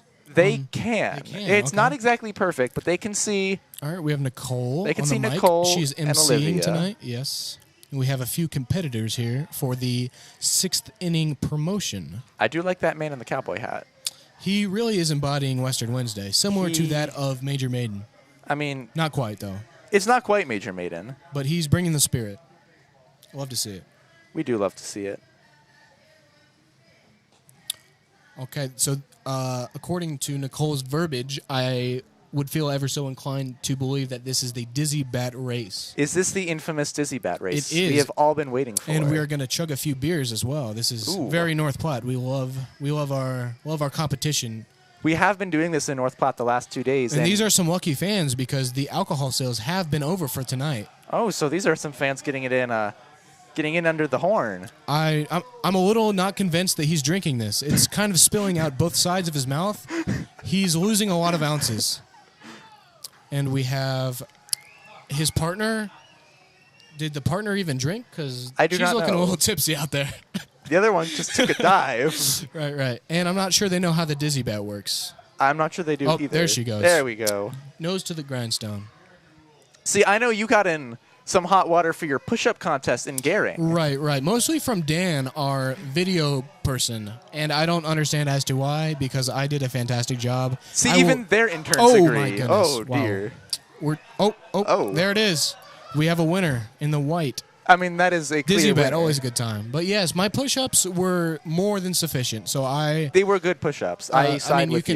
You can check the receipts. It's on the Instagram, I believe. It is. I'm definitely getting at least parallel. I was touching the grass to my chest. It was just a little long that day. So if you want to blame anybody, blame Blame the landscaper. I'm going to blame the grounds crew for making it look like you weren't as good. All right, well, thank you, Toby, for this opportunity. I will get back to scoring. Thank Levi, you. it's been an absolute pleasure. Hope to have you on soon. Thank you. So we are back, top half of the 6th inning, and it'll be Nick Hockmer still out on the mound, and he'll be facing the top of the order, and it's going to be Ryoto Kusamoto. And he takes the ball outside. It's ball 1. So 1-1 the count to the leadoff man, and he swings at a ball well outside the strike zone, but just chops it off the plate. Count is 1-2. Levi has been ruled an unlucky charm and is now joining me for the rest of the day. Sitting over here. We have the crowd mic going for the crowd as that's a hot shot up towards the middle. A nice fielding onto first. Got him in time. Rui Yoshida flashing the leather. That's out number 1. And we have Levi joining us once again. Because you know what? Why not have him? The mic doesn't need to be turned on. It's plugged in, so we're all good. Okay, thank you, Toby. We love having Levi on as much as we possibly can. Yeah, Toby, you can go ahead and call. I'm just here for luck's sake. You are. That's true. The last inning, we did score 3 runs while you were with us, so I feel like you are. We've got a good thing going. We might as well not screw it up. You're the lucky charm, as that ball is in there for strike 1. A nice pitch by River Jackson. Or River Jackson is at the plate. Ooh. Come on, Toby. I know, that was very unprofessional of me. I cannot believe it. Thank you, Daniel. So Nick Hockmer will climb the mound, getting ready to pitch to River Jackson. Jackson has walked twice in this game, and he takes a fastball down there. That's strike 2. And now he's down on the count, 0-2. River Jackson, 7.5 grade on perfect game as there's a fly ball out into left field. Moving back on it is Bond, looking up, and that ball is gone. And maybe not the good luck charm that we thought. A home run Thank you, Toby. by River Jackson, and it's 6-5. He hit that ball off the brick in the armory, well over the domino sign. And it's 6-5, and Levi, you're being called back. All right, I'll go do my job again. Well, it was a pleasure to have you for... I got a text from my dad saying no hi, Dad, so Mr. Dan Newell, if you're watching, hello, Father. Have a good rest of your evening. You heard it here first, a hi, Dad from Levi. That comes after the home run, so it is now 6-5. BJs lead the Plainsmen once again here in the top half of the 6th inning. So after the home run by River Jackson, as that pitch is low, it's ball 1. So the count is even 1-1.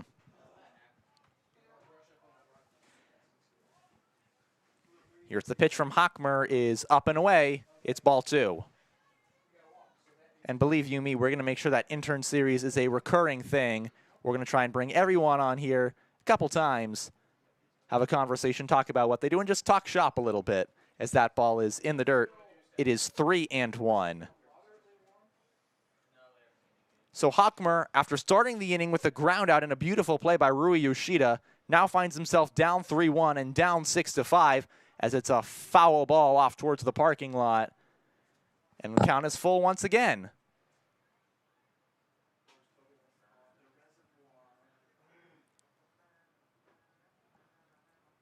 Full count for the left-handed Hockmer. At the plate is Walker Polk once again hitting as a righty after hitting as a lefty the entire time. And the full count pitch is high, ball 4. And so a home run and a walk against Nick Hockmer. And after the Plainsmen tied the game with 3 runs in the bottom of the 5th, they're watching it all slip away here on the top of the 6th.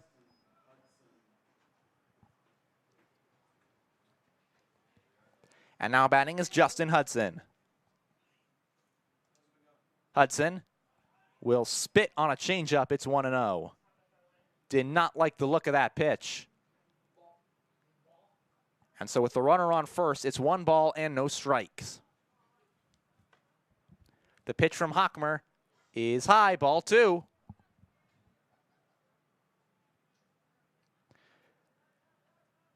Walker Polk on first. Justin Hudson at the dish. On deck is Silas Schaefer. As that ball finds its way in there, it's 2-1. And so Nick Hockmer will not fall down 3-0, and he will try and work himself back in this count. The pitch to Hudson is a high fly ball hit in the air to left field, moving over is Sam Bond. He's got room to make the catch, and he does. And that'll be out number 2. Moving back to first is Walker Polk. So Polk back at first. It is 2 outs, and that brings up Silas Schaefer, who's the catcher. Schaefer has a strikeout, a pop-up, and a double in today's contest.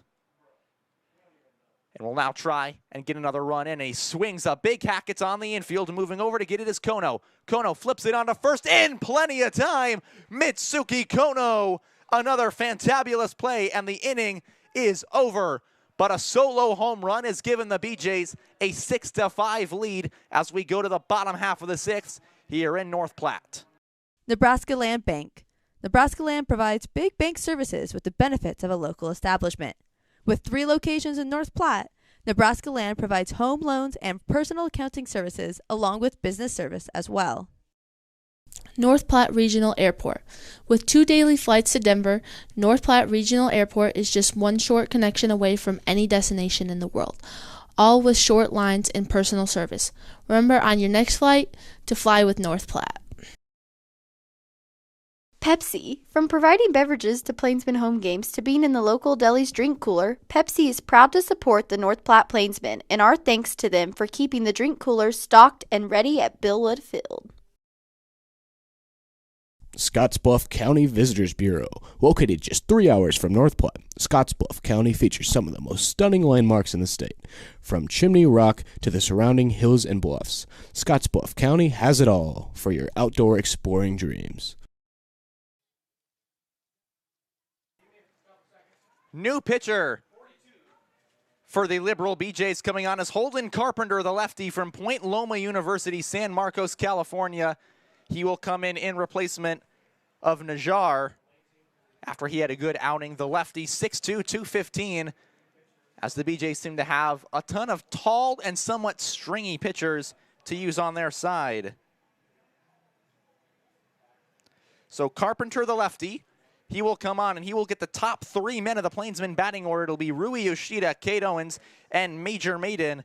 Major Maiden has not necessarily had the day on Western Wednesday that he would like to have, but he can change that all right here in the 6th inning.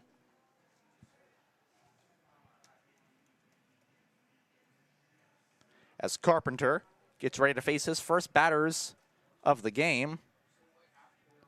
Carpenter only pitched a third of an inning, allowed 4 earned runs, walked 3 batters, and a hit.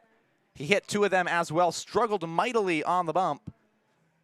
In that game, he pitched against Cal State University San Bernardino and did not have a great outing. He went to San Marcos High School, a 3.16 ERA, and had some good outings with them there, but struggled at Point Loma. One of multiple Point Loma players who have joined the Liberal BJ's roster to this point.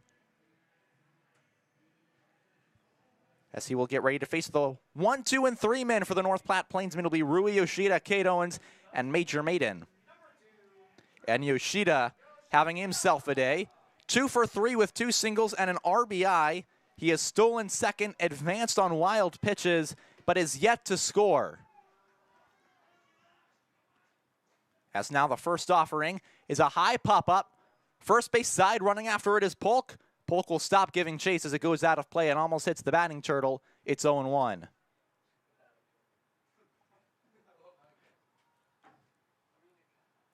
Yoshida gets ready. The 0-1 pitch is outside. It's 1-1.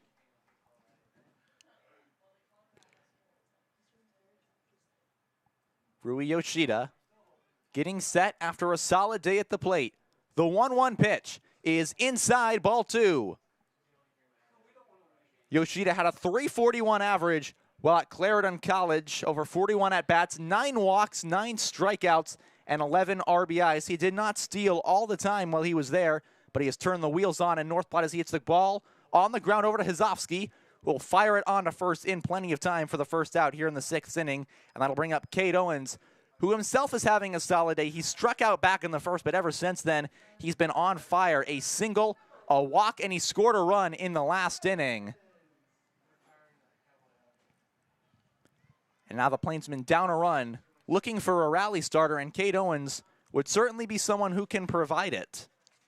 You look back to his last game, he had a solid day so far. A walk and a hit by pitch, scored a run as well back in the first inning of that game. And he'll take ball 1 outside. Count is 1-0.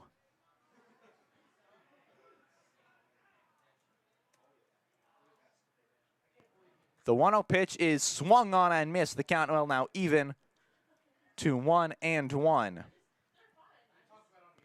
Owen, one of the teammates from Northeastern Community College on this team, from Papillon, Nebraska, goes after the 1-1 pitch but fouls it off towards the right side. Count is now 1-2. He hit .324 in the month of April while at Northeastern Community College.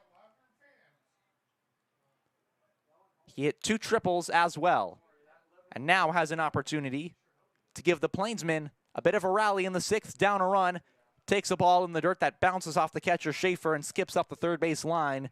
Count is even 2 apiece.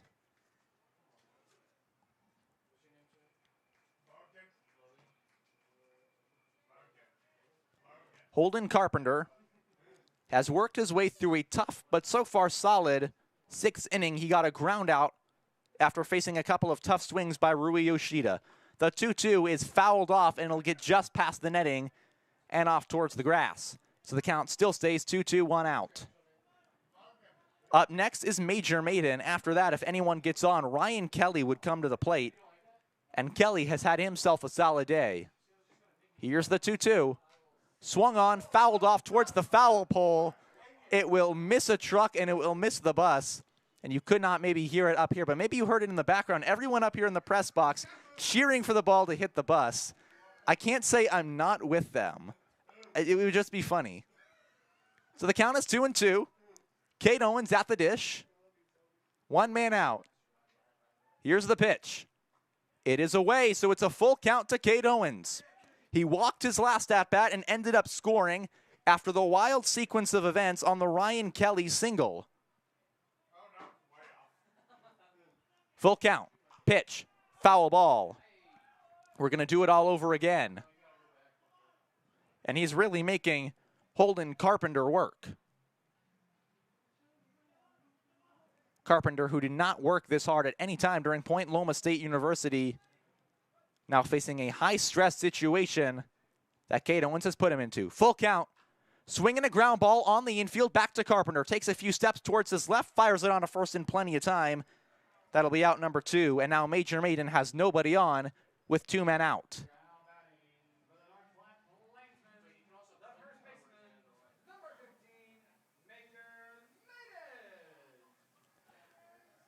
And now Major Maiden gets his shot. A line out to the first baseman that was almost a single but taken away by the glove. He popped up to the shortstop in the 2nd, and then he struck out looking with a man on his last time up in the 5th, and Maiden takes a hack. It's 0-1.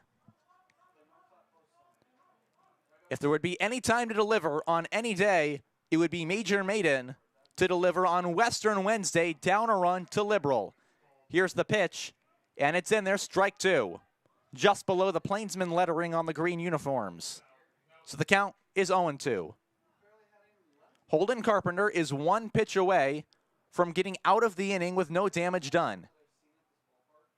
It is in the dirt, 1-2.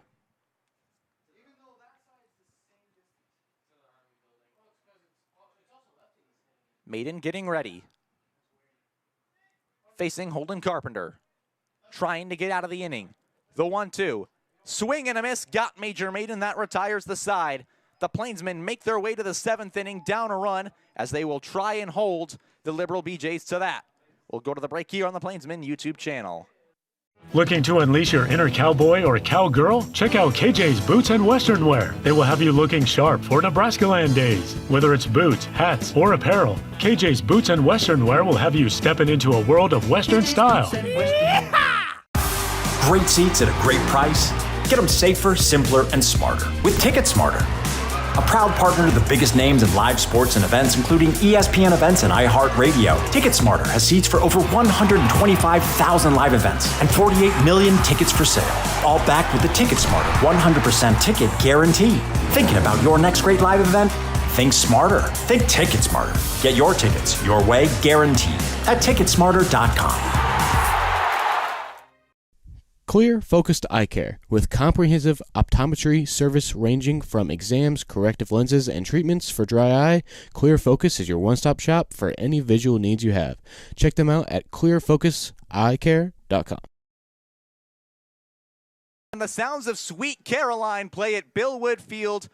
Just a reminder of old ball games back in Boston and rural Maine for me as we get set for the 7th inning. The North Platte Plainsmen taking on the Liberal BJs. And who is that on the mound? Is it Bartolo Colon? No, but it is the man of the Plainsmen have nicknamed Big Sexy. It's Peyton Ramsey. He'll take the mound for the 7th inning, facing the Liberal batters, and he will get 6, 7, and 8. Jet Brown, Nick Kozovsky, and Owen Barger. And all of these batters have gotten hits and gotten on base in recent at-bats, especially Jet Brown. He had a single and an RBI back in the 5th that helped break that inning open. And then Kozovsky had a single right after him that moved the runners over. As Peyton Ramsey had that long release spot on opening day, kept the Pios at bay, but he's kind of been relegated to that role. Now he's being put in a shutdown situation where he can maybe get the Plainsmen to the bottom half of this inning without damage done against them. As Jet Brown gets ready to lead off.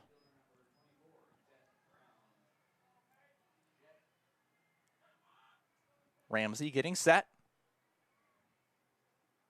And he will fire the first pitch in there for strike one. So the book is closed on Nick Hockmer. He allows 2 earned runs in 2 innings of work. As the next pitch is fouled off towards the screen, foul ball into the field. So the count now moves to 0-2. Allowed 4 hits against him. Did not have a single strikeout and walked 2 batters. So not the finest day of work from Hockmer, but certainly not the worst the Plainsmen could have asked for, as that one is letter high and inside, so the count is 1-2.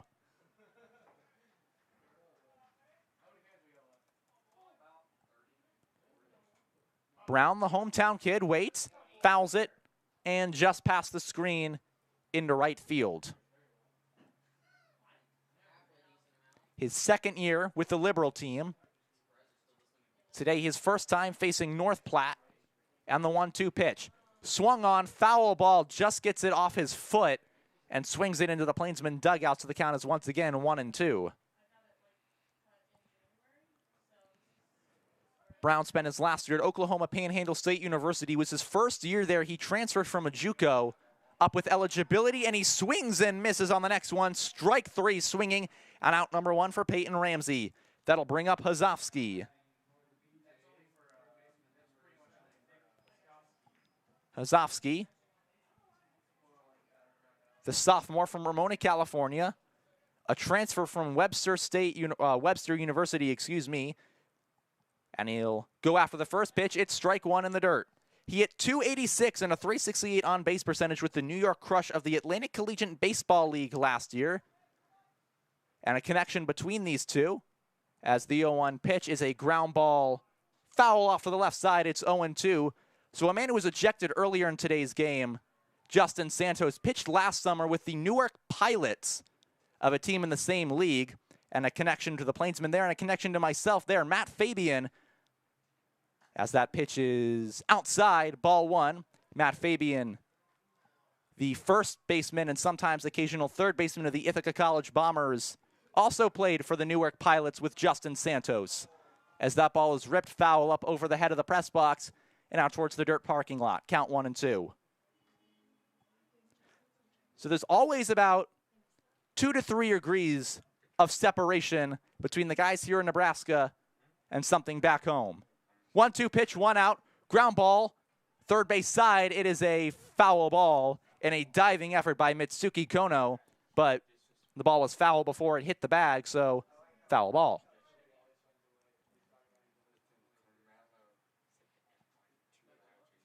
Hazowski pitched 2 innings for the New York Crush. As the next pitch is high and outside. It's ball 2, count even at 2-2.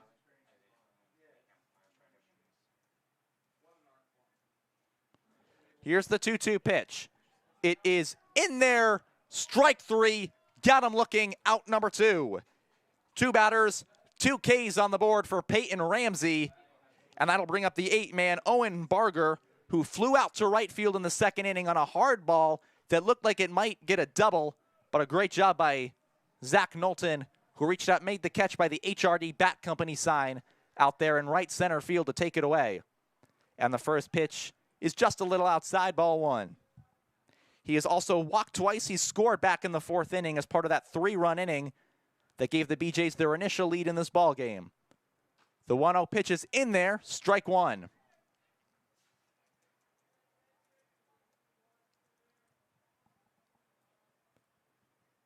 Barger ready at first. Fouls it. Right side, it's 1-2. The redshirt first year from Eastern Kentucky University did not play.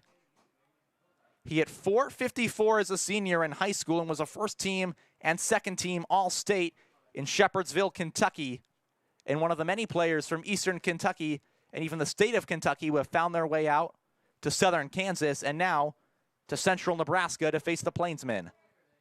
1-2 count, 2 out. Ramsey to Barger. Swing. Ground ball over to shortstop, and it's through the legs of Kyle McConaughey. Into left center field. Owens will field the ball, fire it on in. And we're going to wait for the official ruling on that. But McConaughey looked like he may have had the play, bobbled it, lost it. And we're going to wait and see whether that's going to be ruled a hit or an error. But it's going to bring up the 9-hole hitter in Luke Ree. Ree, a ground out, a double, and another ground out. But that double scored 3 runs in the 4th inning. And right now looking like the backbreaker against the Plainsmen. He will take strike 1. So 0 on the count. 2 men down. Owen Barger leading off of first base. This is his 3rd time today making his way down to first. Pitch from Ramsey is in the dirt, and a nice backhand block by Noah Prince keeps the runner from advancing. Count as 1-1.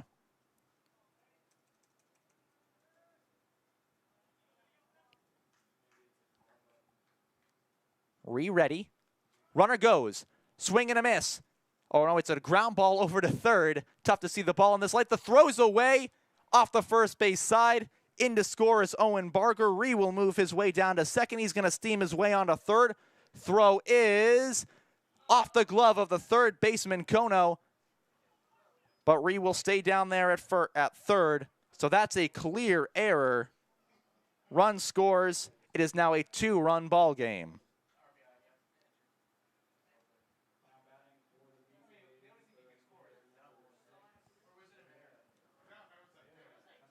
So it'll be a single and then an error that moves the runner over to third and brings up Ryota Kuzumoto in the top of the lineup.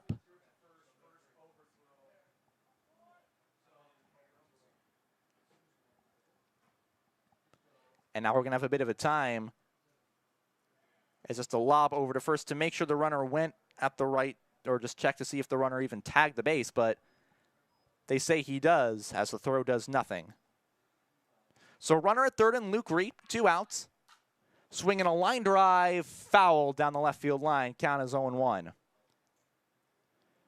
Kuzumoto has gone 0 for 4 on the day so far. 3 of them have been ground outs to Rui Yoshida. 1 was a ground out to Kyle McConaughey. Swing and a miss, strike 2. Ramsey tries to get out of this inning with only 1 run of damage done, and that one mostly attributed to the errors committed in the field. Ramsey kicks and fires the pitch. Ground ball on the infield. Moving over to make the catch. McConaughey can't get it out of the dirt. Another run scores And the BJs tack another run on the single. It is now a 3-run ball game, 8-5. And the Plainsmen had an opportunity in this game to only have a 1-run deficit entering the bottom of the 7th inning. Now, at the very least, they will enter down by 3 and in all likelihood facing an 0-7 start as a bad throw hits River Jackson. He will make his way down to first base. And another sign of the Plainsman season has been innings that can never end. Another seemingly endless inning has put River Jackson on first and Ryota Kuzumoto down on second with 2 men out. And those 2 outs started the inning. They were back-to-back strikeouts, and Ramsey was in the right spot to work out Barger, but he was unable to. Barger eventually scored after getting a single, advanced 3 bases on an error, and the first pitch is a strike to Walker Polk. Polk, the 3rd inning, was the only time he didn't make his way onto first base. That was a fly out to the center fielder. Other than that, he has walked, doubled, and walked again, and it was an RBI double as we see Noah Prince go out and have a conversation with Peyton Ramsey as the umpires look to fix the push-off zone by the rubber. So count is 0-1 with 2 out, runners on first and second. BJ's leading 8-5. Swing and a miss. That's going to be strike 2. They say he fouls it into the glove. Either way, it's strike 2. And so now Peyton Ramsey the chance to get out of the inning, but with 2 runs of damage done, the Plainsmen are going to have to earn their way back in the bottom half of the 7th. Here's the 0-2 pitch, swung back into the screen. Count stays 0-2. Ramsey trying to minimize the damage against the Plainsmen. BJ's trying to extend their lead. The 0-2 fouled off towards our way. Still 0-2.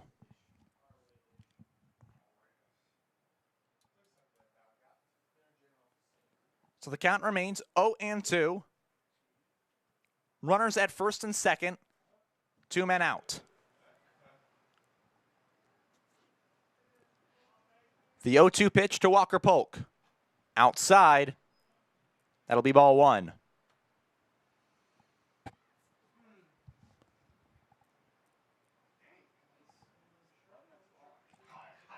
Walker Polk batting as a lefty, once again facing a righty on the mound. He had 2 at-bats as a righty, and he fouls that one towards the left side. It will get out of play by the party deck. So count remains 1-2. The BJs have scratched across 2 runs in this inning off of mistakes by the Plainsmen. They lead 8-5. Peyton Ramsey will look to get out of it with just that. The 1-2. Foul ball off towards the right side. It looked just good enough, but it hooked foul at the last second. It does not hit the bus. And we are still waiting on that. We might have all day tomorrow. Hopefully they park in the exact same place. Maybe move it up a little bit. 1-2 pitch in the dirt. Count even 2-2. See, if the bus was moved up like 10 feet, at least one would have hit it. I need to find out who that bus driver is, get them to move it up. We need a foul ball off the bus at some point this season. It's the one request I have. 2-2 pitch, and it hits the batter. Walker Polk will move his way down to first, and the bases are loaded with 2 men out. And that's 5 consecutive batters who have reached base. And now Justin Hudson will hit with the bases loaded and 2 men out. Ramsey had 2 out on strikeouts to start the inning, and the inning has just continued since then. Ground ball, third base side, picked up by Kono. Kono goes the long way to first, but it is in time, and so the inning is over. 2 runs, it is now a 3-run game. 8-5 lead the BJs. We go to the bottom of the 7th. The Plainsmen teetering on the verge of 0-7. Great Plains Foot and Ankle, providing quality health care since 1991. Great Plains Foot and Ankle is the perfect place to go for any foot pains. And with no referrals needed, it's as easy as ever to schedule an appointment with them today.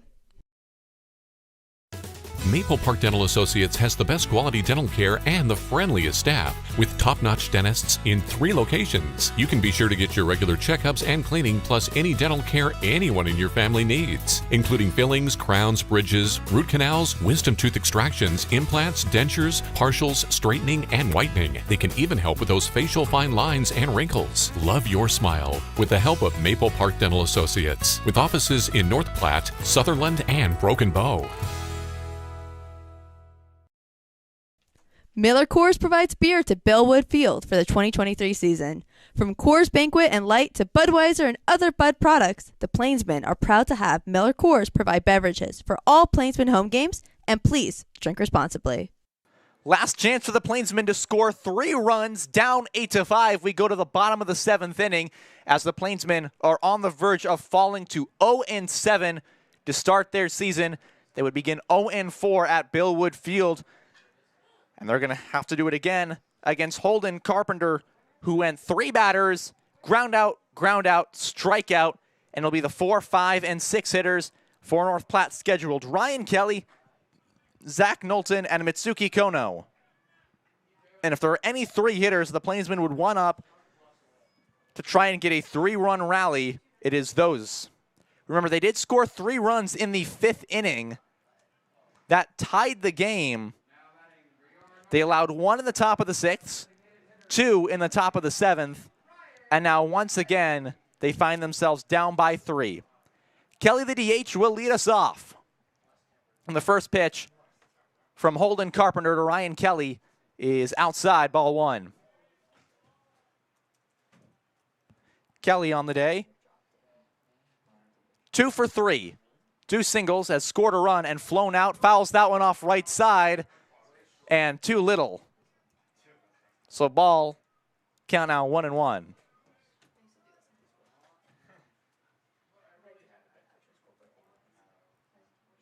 One count, nobody out.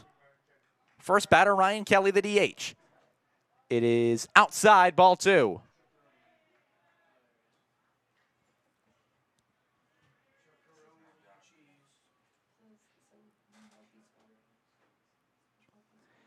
Here's the 2-1 pitch. In the dirt, it is 3-1, and so a leadoff walk would be able to start a rally for the North Platte Plainsmen, started by Ryan Kelly. 3-1 the count. Here's the pitch. Swinging a line drive into right field, leaping up and making the catch is Luke Ree, a phenomenal play. Leaps, makes the catch, and there's out number 1. You can hang a star on that one.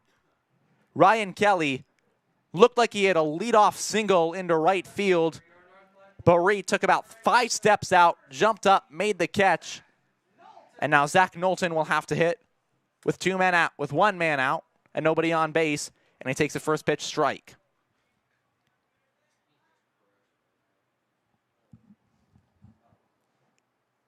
Knowlton has walked in today's game and struck out twice, and he takes the ball outside. It's 1-1. Ready is Holden Carpenter. He fires the 1-1 pitch, swing, and a foul tip into the glove, 1-2.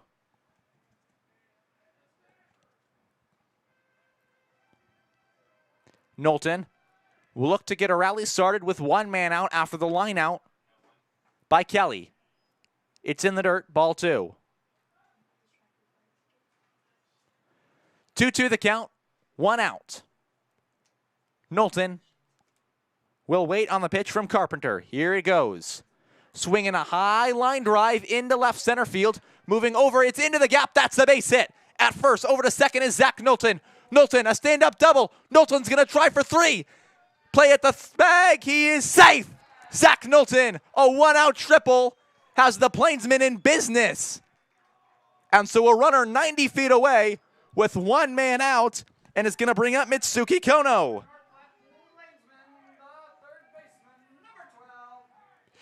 Mitsuki Kono, a single, a line out, and an RBI double. The Plainsmen are down 3.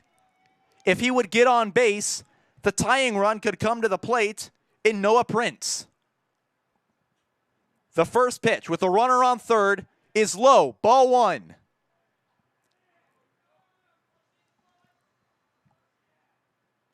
Leading off of third is Zach Knowlton after the triple. Here's the 1-0. Swing and a miss. That's strike 1. Kono, not known for his power, but he tried to hit that ball all the way out of here to the train tracks. So the count is 1-1. Ball cuts inside. It's 2-1. Runs a little high and a little in. Mitsuki Kono trying to extend the rally, and he takes a strike down low at the knees. It's 2-2. On Sunday night, the Plainsmen were in a similar position. They had a 3-run deficit going into the 9th against the Hayes Larks, but a rally going. As that ball is lined right to the shortstop, Jackson, that's out number 2. And a key strike call, just as it was against Hayes with 1 out, changes the momentum, and so now 2 outs, down by 3. Noah Prince, who has walked already in this game, came in for Carmelo Ortiz after he was ejected after lining out to the second baseman, Ree, back in the 4th. If he can find his way on, Sam Bond is scheduled to hit, and followed by Kyle McConaughey, they would hope to extend the rally. Here's the first pitch. It's away, ball 1. Noah Prince had a home run on opening night. The Plainsmen would settle for a double. The 1-0, strike 1. Sam Bond waiting in the wings. A sac hit, his last hit. Prince walked and moved up to second when he hit back in the 5th. The 1-1, swing and a miss at a ball outside. It's 1-2, and now the Plainsmen down to their final strike, down by 3, and a runner over at third. Zach Knowlton will lead off of third. Here's the pitch. It's outside, 2-2. The Plainsmen have found themselves in this spot for 2 consecutive games coming into today. This is now their 3rd consecutive one where they've been down by 3 entering the final frame, and they've always seemed to have a little bit of life. But will it be too little too late once again? The 2-2. Swing and a miss. He got him. That'll end the ball game. The Liberal BJs sweep the doubleheader. Take 2 from the Plainsmen, winning both by 3 runs. And an upset Noah Prince will make his way back to the dugout. The Plainsmen fall to 0-7 to start the year, 0-4 at home. And Western Wednesday, not the affair the Plainsmen would have hoped for. They will get 1 more against the BJs tomorrow before welcoming K-Trats baseball into town for a weekend set. That'll be all the coverage of us for Plainsmen baseball here on the Plainsmen YouTube channel and the Plainsmen Radio Network. We'll be back tomorrow for first pitch right here, 6:35 against the Liberal BJs. See you then.